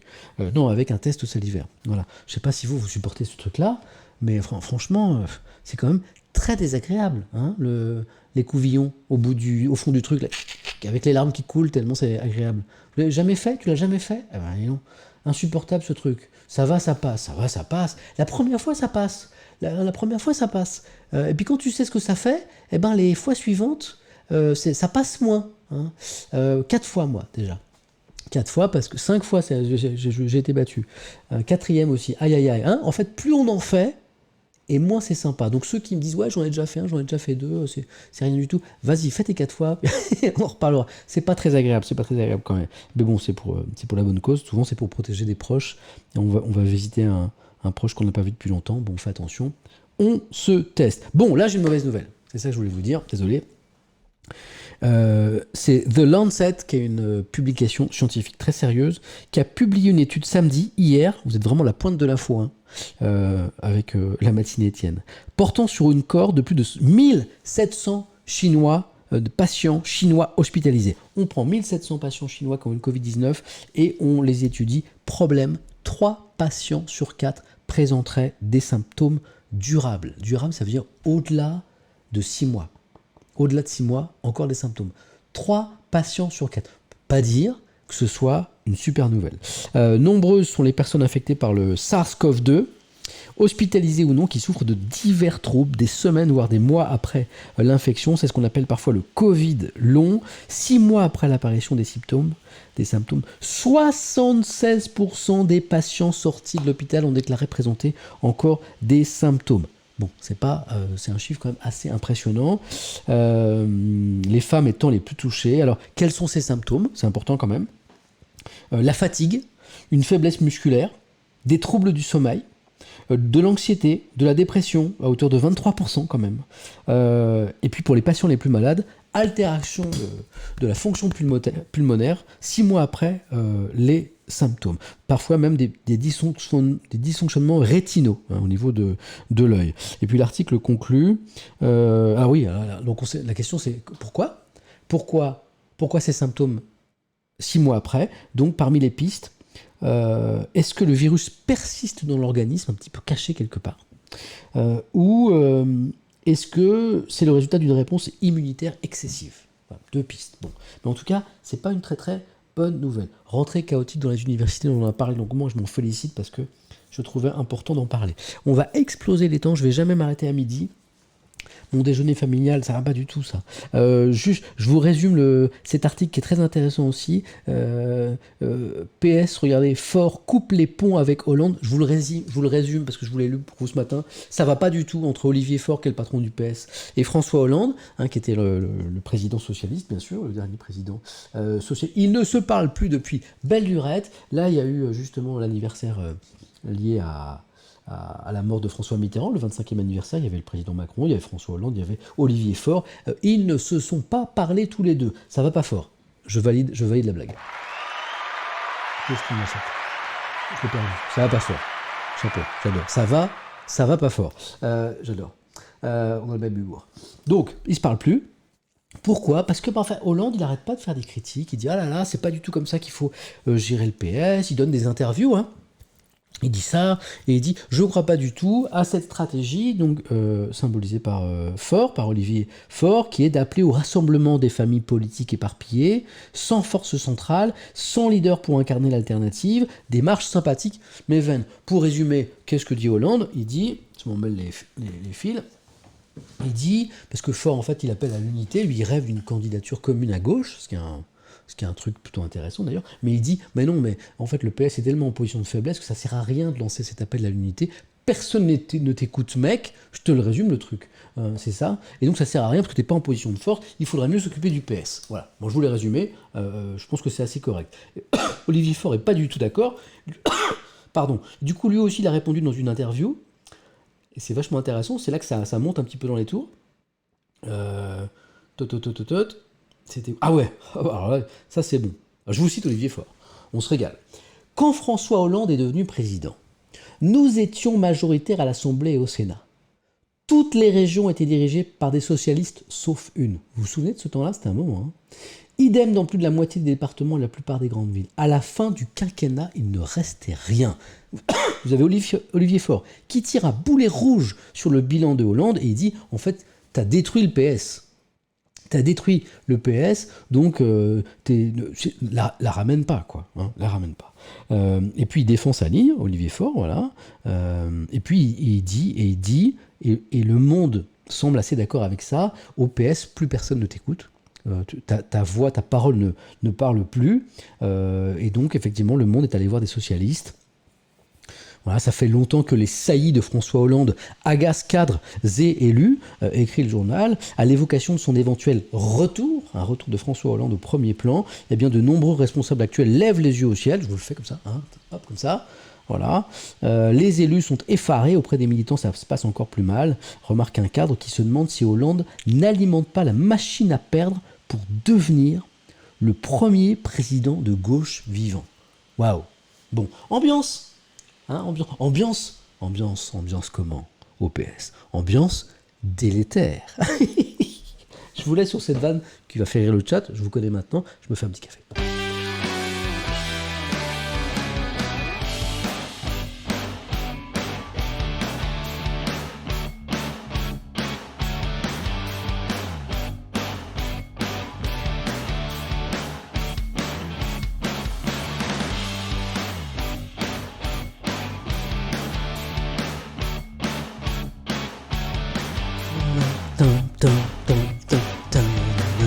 C'est fort de café, je valide dans le chat. Bon, celui-là je vais le faire super vite et pourtant il est vraiment intéressant mais on va manquer de temps. Les influenceurs, nouvel outil de communication du gouvernement. En fait, c'est le fait que certains ministres, notamment Gabriel Attal, secrétaire d'État Gabriel Attal, se sont beaucoup rapprochés de youtubeurs ces derniers temps pour faire des espèces d'interviews, d'échanges sur Internet pour, dixit les ministres, notamment Gabriel Attal, se rapprocher des jeunes, hein, ça fait un petit peu rêver de pouvoir parler aux jeunes qui échappent un petit peu aux médias traditionnels, et donc il y a cette envie de communiquer avec les influenceurs, les youtubeurs. Alors Enjoy Phoenix a été approchée comme ça. Elle a rencontré Gabriel Attal, elle a publié une interview. Il y a eu le youtubeur Ludovic B. Il y en a plein d'autres en fait. Hein. Voilà. Et donc ça pose des questions. Je vous résume l'interrogation du monde en quelques lignes. La question de la légitimité de ces influenceurs et de leur éventuelle instrumentalisation se pose toutefois. Certains admettent avoir décliné des propositions d'entretien avec des membres du gouvernement, à l'instar de My Better Self ou de Lena Situation, ces dernières affirmant n'être pas assez préparées ni légitimes pour porter un petit peu comme ça la parole du gouvernement à travers un entretien. Bon, c'est intéressant. Hugo Décrypte, que je salue, dit un peu la même chose. Il reconnaît que les créateurs de contenu ont une responsabilité et ils ne doivent pas prendre à la légère leur association à des personnalités politiques. Donc, pour vous résumer le truc, de plus en plus de politiques, c'est que le début, essayent de trouver des relais auprès de la jeunesse, auprès de certains youtubeurs, influenceurs, et notamment à travers d'échanges, d'interviews publiées sur Internet. Et certains se demandent si ces youtubeurs quelle est leur légitimité en quelque sorte, puisque c'est pas des journalistes, ils ont pas forcément l'habitude, la pratique de la langue politique, certains diraient la langue de bois, et donc est-ce qu'ils sont armés, c'est un peu la question armés pour échanger avec des politiques, pour ne pas se faire manipuler, petit coucou du Maroc, salut, merci, pays que j'adore, manipuler à leur insu, quoi. Bon, petit débat, Voilà, bon, pour l'instant, ça c'est à la marge, mais à surveiller quand même si effectivement on voyait de plus en plus de responsables politiques eh bien, se servir comme ça des youtubeurs pour communiquer, parce que ça pose des questions. Bon, on va pas en faire des heures là-dessus. Par contre, là, on va s'arrêter sur cette interview de Damso. Alors moi, je connais pas tout le rap d'aujourd'hui. Alors moi, je connais un peu les vieux trucs, les trucs de tonton, les trucs de daron, hein, les NTM, les IAM, tout ça. Voilà. Puis, mais je me suis intéressé aussi aux choses plus récentes. Il y a des trucs que j'ai bien aimés d'ailleurs. Et Damso, je connais pas musicalement, mais on a une interview intéressante de Damso dans Le Monde, quand même. 3 mois après la sortie de son album Calf, le rappeur belge confie ce qu'il anime, l'amour et la musique. Et surtout, ce qui m'a intéressé, c'est que, eh bien, il y a eu des critiques en fait venant des féministes, notamment après une chanson. Vous en avez peut-être entendu parler. La chanson s'appelait Macarena. Il y a eu beaucoup de critiques de sexisme. D'ailleurs, à un moment, Le Monde raconte que la fédération de football belge avait pensé lui confier l'hymne de l'équipe nationale de football belge pour la Coupe du Monde. C'était quand en 2018, et en fait, ils ont reculé justement en raison des accusations un peu de machisme qui étaient dirigées contre Damso. Donc ça lui a coûté cette chanson. Et puis alors du coup, moi ce qui m'a intéressé, c'est la réaction de Damso. Il parle de sa relation à son fils, parce qu'il n'est pas très présent, et puis ça lui pose beaucoup de questions. On sent que c'est quelqu'un qui s'interroge quand même, qui n'est pas pétri de certitude, et moi j'aime bien les gens qui n'ont pas trop de certitude, les gens qui doutent. Moi je pense que le doute, intellectuellement, c'est bien. Et alors, le journaliste du Monde, c'est Stéphanie Binet, lui pose la question. Quand on vous a accusé de sexisme avec le morceau Macarena, vous avez dit avoir lu beaucoup d'ouvrages féministes, qu'est-ce que vous avez appris? C'est intéressant. Et Damso répond, quand il y a eu la polémique, la première chose qui m'est venue à l'esprit, c'est que si un raciste vient me dire ce que je dis c'est pas raciste, ça m'énerve. Alors si on me dit que ce que je rappe est sexiste, je vais pas faire ça. Je vais faire la démarche de comprendre ce qu'on me reproche. Déjà, je trouve que c'est intéressant. J'ai acheté 2 livres de Simone de Beauvoir et King Kong Theory de Virginie Despentes. Et ce que j'ai d'abord compris, c'est que le féminisme, c'est un combat pour l'humanité. Une femme qui se sent bien, c'est un monde qui se sent mieux. Une femme qui se sent respectée, c'est un monde qui se respecte. Ce qui est triste, c'est qu'un dialogue de sourds s'est installé. Il y a ceux qui sont les bourreaux, et puis il y a ceux qui prennent les féministes pour des hystériques.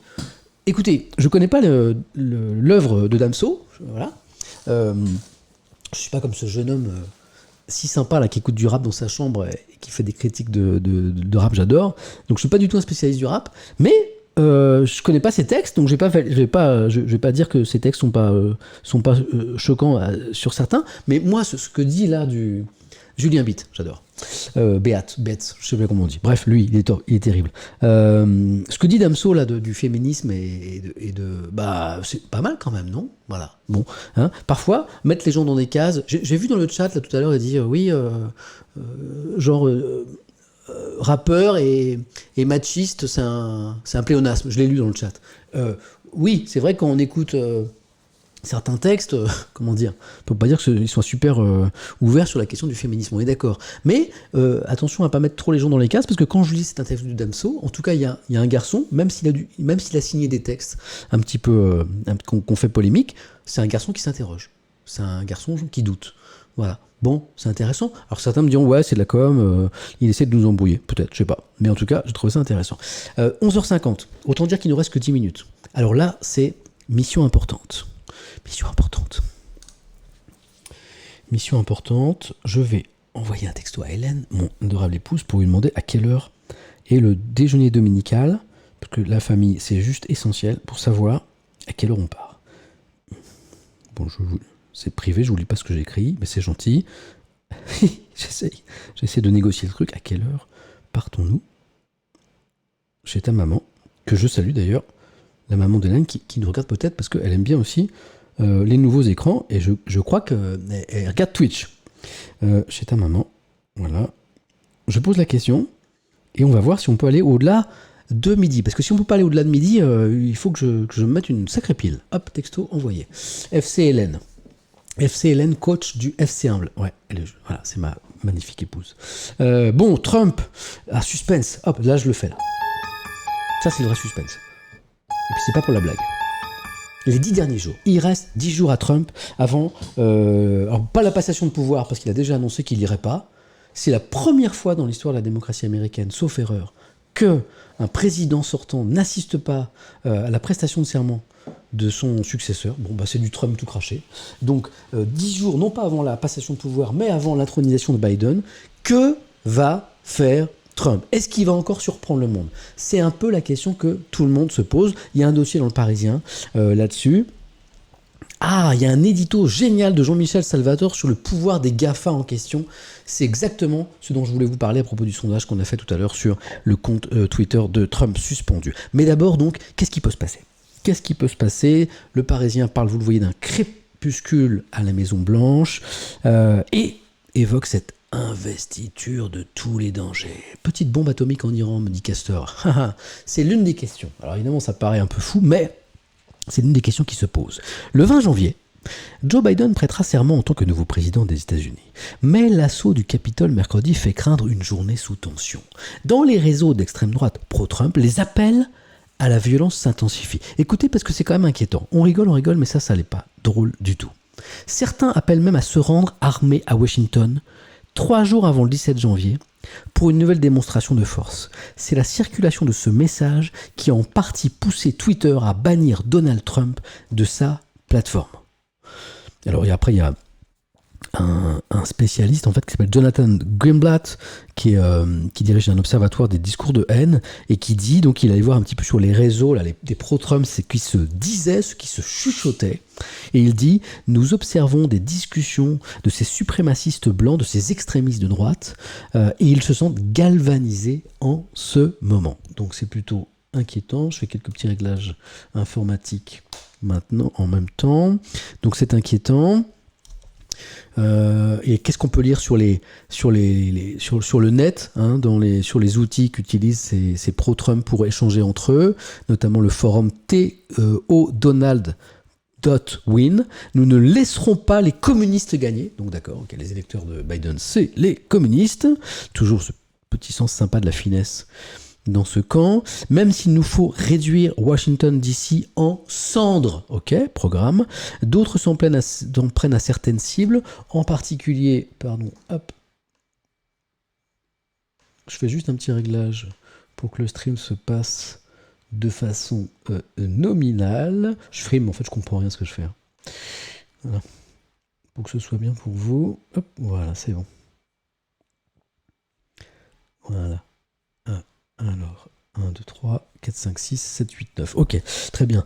Donc, certains s'en prennent aux journalistes accusés de mentir sur le vrai vainqueur de la présidentielle. N'ayez pas peur de descendre les reporters par tous les moyens. Il y a des gens sur Internet qui écrivent ça aujourd'hui aux États-Unis.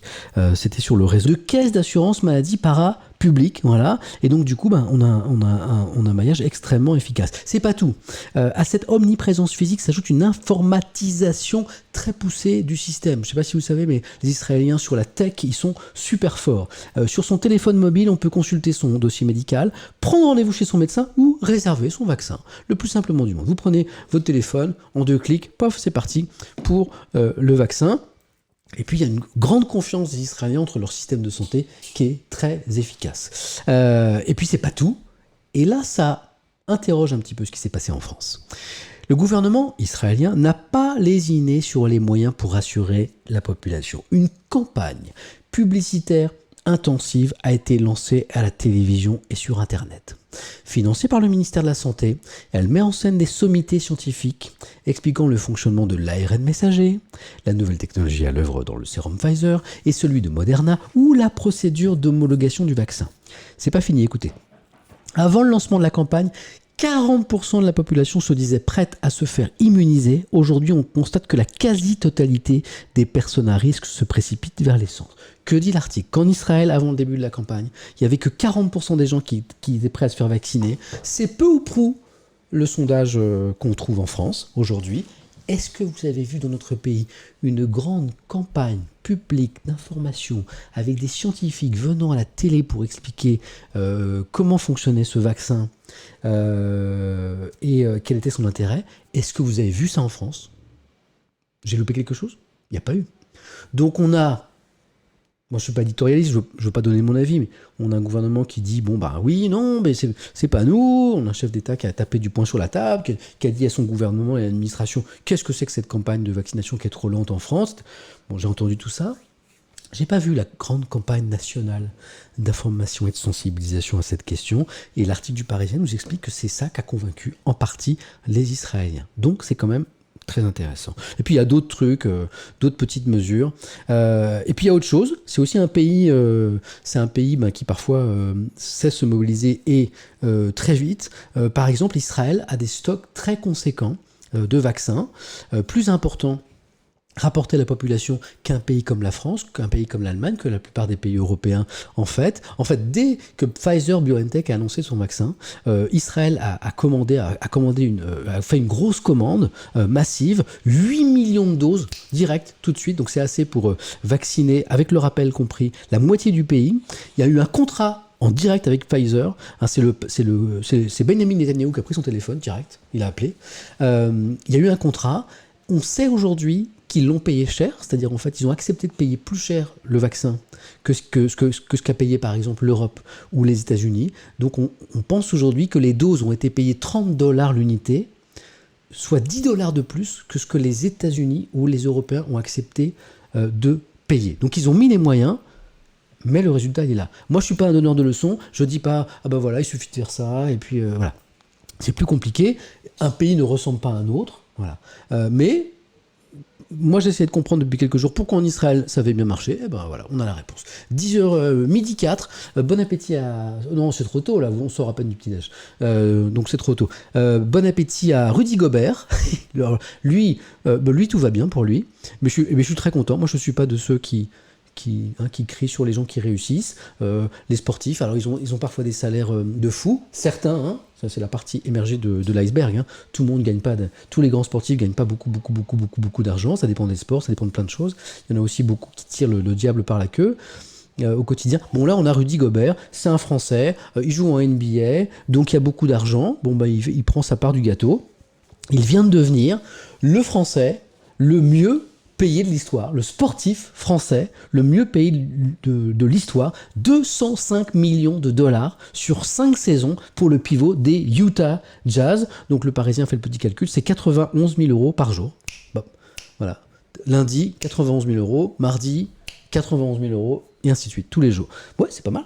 Alors, donc moi je suis pas... Bon, et puis alors il y a un classement. Alors donc Rudy Gobert 1, après vous avez Kylian Mbappé, Antoine Griezmann, Paul Pogba, Karim Benzema, donc là on est sur des chiffres autour de 1,9 million d'euros par an, je pense. Oui, c'était les salaires de 2020. Voilà, d'accord, ok. Et puis alors après, très loin derrière, même si c'est avec des revenus confortables, vous avez, en dehors donc du foot, eh bien Teddy Riner, 400 000 euros.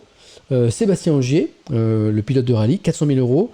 Julien Alaphilippe, le cycliste, 200 000 euros. Donc on n'est plus du tout sur... les millions là. Caroline Garcia, la tennisman, 154 000 euros, etc., etc. Vous avez Morgan Parra, 50 000 euros seulement, Morgan Parra.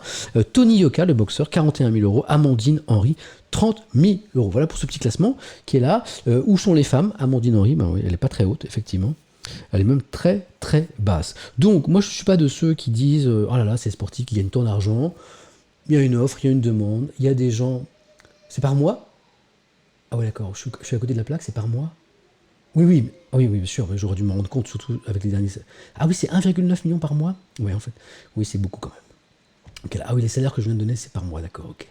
Ok, en fait, c'est tellement gros que j'étais à côté de la plaque.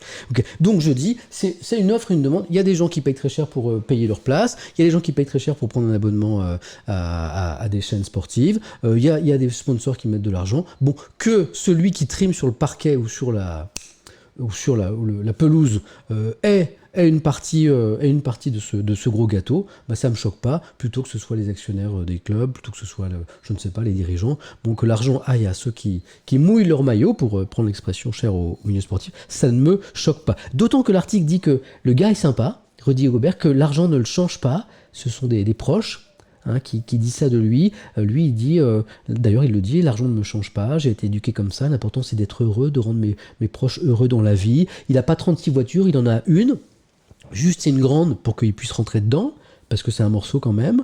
Il a une maison qui est une jolie maison, mais en fait, rien de bling-bling. Voilà. Il n'oublie pas d'où il vient, élevé par sa maman célibataire, Corinne, dans une barre d'immeuble à Saint-Quentin, dans l'Aisne. Il est pas né dans la soie, et il n'oublie pas d'où il vient. Et puis il y a des associations qui parlent de lui aussi, comme le Secours Populaire en fait. C'est notre parrain depuis 2016, il a bénéficié du soutien de l'association quand il était jeune, donc bon, il était plutôt dans une forme de vie très modeste matériellement, et il l'a jamais oublié, on l'a pas sollicité, c'est lui qui est venu vers nous, pas pour poser pour la photo, mais pour être présent pour les enfants, et faire parfois de gros dons, sans que cela se sache. Bon, c'est Rudy Gobert. Sympa, non? Voilà, je voulais partager cette info avec vous. On a encore un petit peu de temps pour vous parler de ce reportage dans Zone Interdite ce soir sur M6. Bon, moi je suis journaliste du service public, mais ça ne me dérange pas de parler d'une chaîne privée, parce que la presse s'accorde à dire, j'ai vu un autre article je crois que c'est dans Le Monde, ou dans le JDD aujourd'hui, et là c'est le Parisien qui le dit, que c'est un reportage qui est vraiment intéressant, qui est pas est pas dans les clichés, qui est plutôt fin sur eh bien, la notion de genre. T'es une fille ou un garçon, titre Le Parisien, donc c'est à voir ce soir à la télé.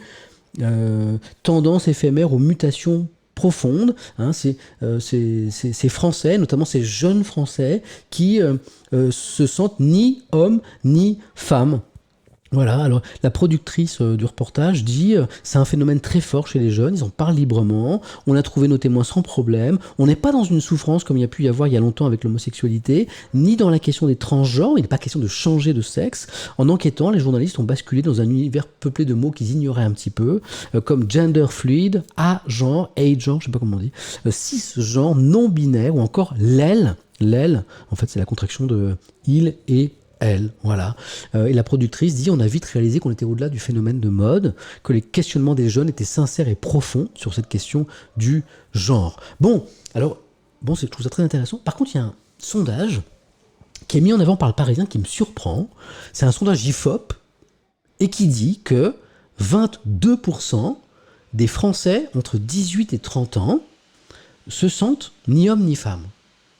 Et en fait, ce phénomène qui est encore peu, comment dire, peu médiatique et peu évoqué, hein, les gens, et notamment les Français qui sont ni hommes ni femmes, qui ne se sentent pas genrés, qui n'ont pas envie qu'on leur impose un genre, je ne pensais pas que ça pouvait concerner 22% des 18-30 ans. Donc, sondage, parce que je vois que ça vous interpelle aussi, vous êtes un petit peu... oui, une personne sur 5 entre 18 et 30 ans.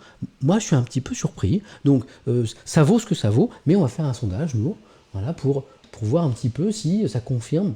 Alors, bon, il faut que j'écrive bien la question, parce que c'est pas une problématique... c'est pas une problématique simple. Nouveau sondage. C'est pas un sujet dont je suis spécialiste, hein, j'avoue mes limites. J'ai peu travaillé sur la question.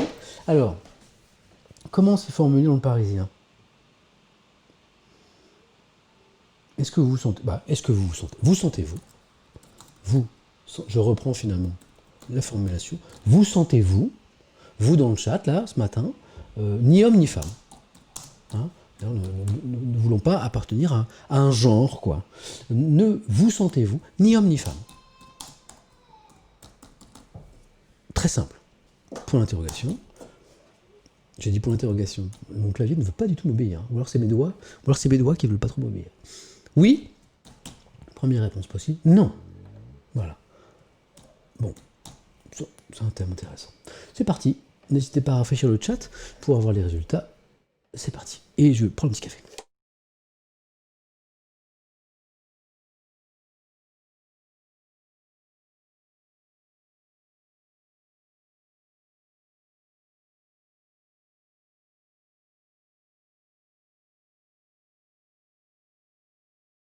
Alors qu'est-ce que ça donne? Bon, j'ai vu que ça fait beaucoup réagir dans le chat.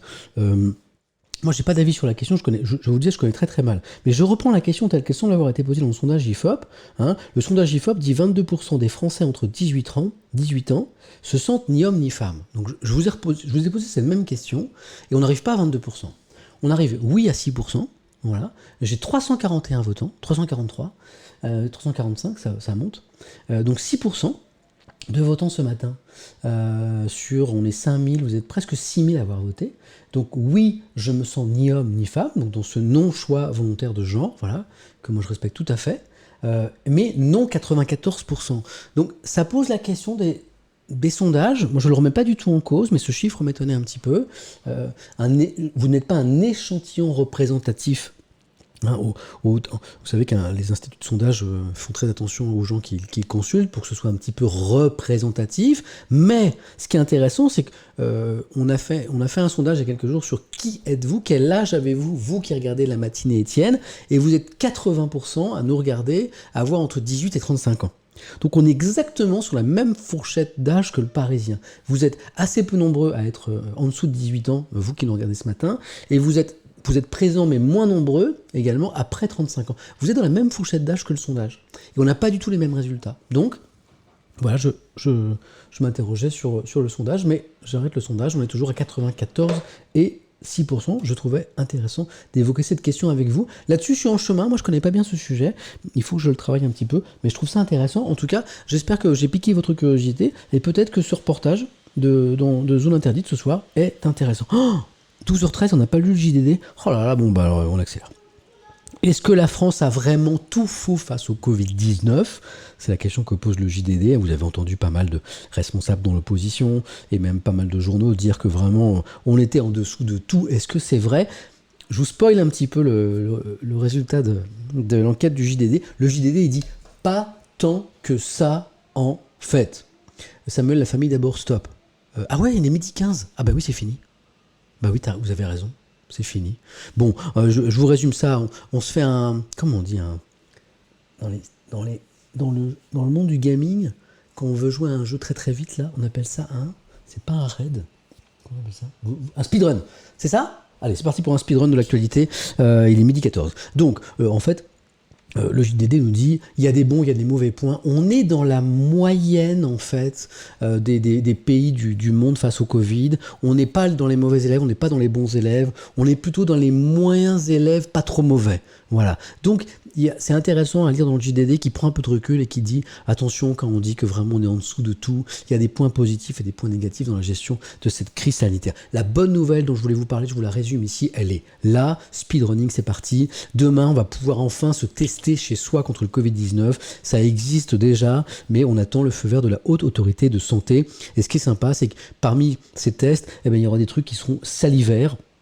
Voilà, il y a un test par exemple qui existe par la société nantaise Eurofins Scientifique, qui est une boîte super connue, elle est française. Ils ont réalisé un kit pour faire un test PCR, sauf que c'est sans les couvillons, c'est pas avec le truc au fond du nez, c'est avec une solution saline, on se gargarise. Je vous fais, on est là vraiment pour vivre l'information, donc je vais me gargariser, non pas avec un test Covid, mais avec mon café, pour vraiment que vous ayez un petit peu vraiment ce que c'est un gargarisme.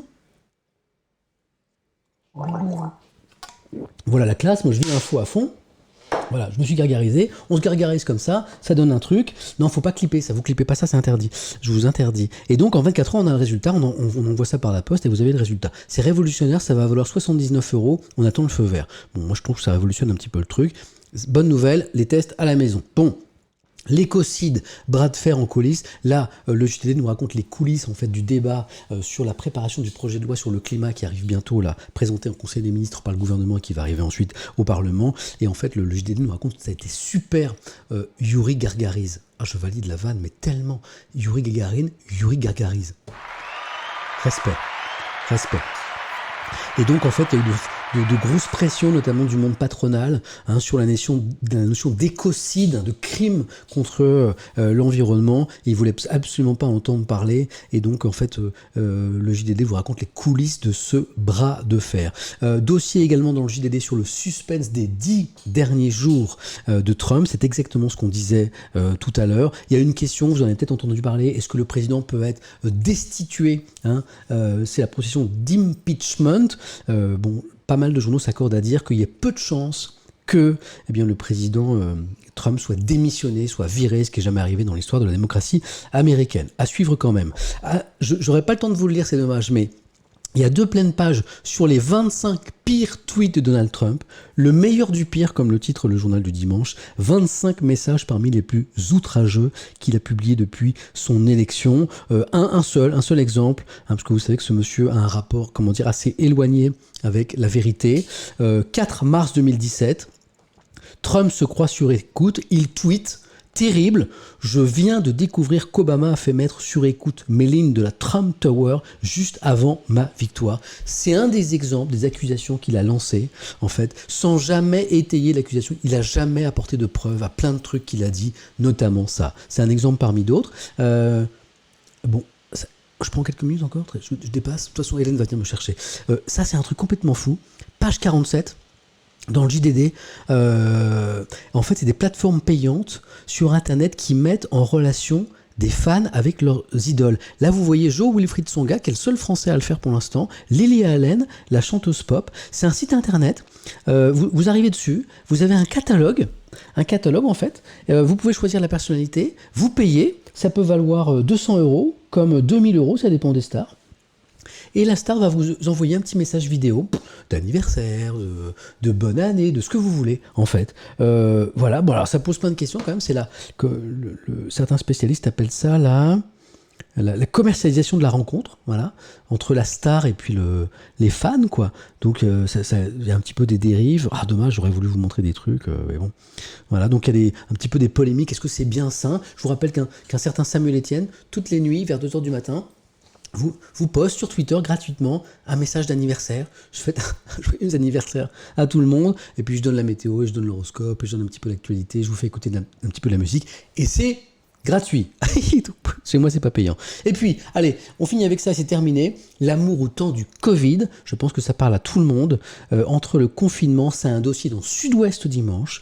Entre le confinement, la fermeture des bars et le masque, difficile d'entretenir la flamme ou de rencontrer l'âme sœur ou un partenaire d'un soir. Alors, l'amour et le sexe au temps de la pandémie, c'est comment ? Je vous résume le dossier. Il y a plusieurs pages. En fait, 2 pour être précis. Pour les couples, le premier confinement a été compliqué. Ça a créé des tensions. C'est le premier confinement qui était vraiment très rigide. Ça a créé des tensions. Les enfants à la maison, il n'y avait pas d'école, tout ça. Il y a eu des clashs, il y a eu des ruptures. Il y a des gens qui se sont séparés. Le deuxième confinement pour les couples, ça a été plus cool parce que les enfants étaient à l'école. Donc voilà, certains en ont même profité pour, selon un sondage, se livrer à une sieste crapuleuse l'après-midi. 37% des personnes interrogées. Bon, en même temps, on vient de voir les sondages, parfois c'est un petit peu bizarre. Voilà. Et puis pour les célibataires, c'est compliqué les célibataires parce que on n'a pas pu se rencontrer. Il n'y avait pas les bars, il n'y avait pas les terrasses, il n'y avait pas les soirées. Donc c'était un petit peu compliqué. On s'est fait c'est speedrunning, c'est comme ça le mot ? C'est speedrunning ? Ce que je viens de faire, c'est ça ? C'est un speedrunning, c'est ça ? Speedrunning, c'est ça. De l'actualité, voilà. Donc speedrunning, ok, super. Mot emprunté aux gamers. Les amis, merci. Le tatouage que certains ont vu sur le bras, là, pour ceux qui ont raté les épisodes précédents, c'est pas un nouveau tatouage parce que moi je me tatoue pas les parties apparentes du corps, c'est le domaine du privé, du mystère, un petit peu comment on dit, de la protection, quoi, du totem un peu, donc j'étais tout caché. Et en fait, c'est juste une blague. J'étais invité de Énergie il y a quelques jours. Et on a fait une blague. En fait, on s'est tatoué des faux trucs. Et puis donc j'ai 2 dauphins sur le bras. Ça part pas ce truc là. Pourtant je frotte. Deux dauphins, c'est totalement kitsch, qui se font un cœur. C'est un faux. Non, j'ai pas de biceps. J'ai arrêté le sport à cause du stream. Donc vous moquez pas. C'est tout. C'est en train de partir en sucette. Donc c'est un faux que j'arrive pas à enlever. C'est drôle parce que sur Twitter, j'ai posté la photo en demandant est-ce qu'il faudrait pas que je me le fasse ? Il est vraiment joli. Il y avait plein de membres de la team premier degré qui étaient persuadés que j'allais me faire tatouer ça. Et là, je me dis, mais putain, vous êtes quand même crédules, les gens, parfois, quoi. Donc non, c'est provisoire. Merci, les amis. Midi 21, on a juste dépassé de 21 minutes. Ah là là. Je vous remercie d'avoir été aussi nombreux. Je ne m'attendais pas à ce que vous soyez... là, vous êtes plus de 12 000 à l'heure où on parle. Je vous remercie donc d'avoir passé ce moment tous ensemble, là. Merci d'avoir été dans la matinée, Étienne. Je vous souhaite un super beau dimanche. J'espère qu'il fait aussi beau chez vous que chez moi derrière. Profitez Profitez de vous. Profitez du temps libre du dimanche, profitez de vos proches, de ceux que vous aimez. Et comme je le dis souvent, n'oubliez pas que c'est bien l'actualité, c'est bien l'actu, tout ça et tout. Mais l'important c'est vous, l'important c'est votre bonheur, c'est le bonheur des gens autour de vous. Et plus vous serez heureux, et plus vous rendrez les gens heureux autour de vous. C'est mon petit instant philo. Bon dimanche. N'hésitez pas à suivre cette chaîne, comme ça, vous aurez les notifications quand je streamerai, vous serez les premiers au courant. N'hésitez pas aussi à suivre mon compte sur Twitter, puisque c'est là que j'annonce mes heures, mes horaires, mes jours de stream, parce que ça change un petit peu selon les jours, selon la vie. Et puis je vous retrouve demain matin, dès 6h sur France 2, et dès 6h30 pour la matinale de France Info sur le canal 27, et à 18h dans Question pour un champion, bien sûr aussi. Bon appétit, parce que la midi 22, c'est l'heure, et je vous dis à très vite.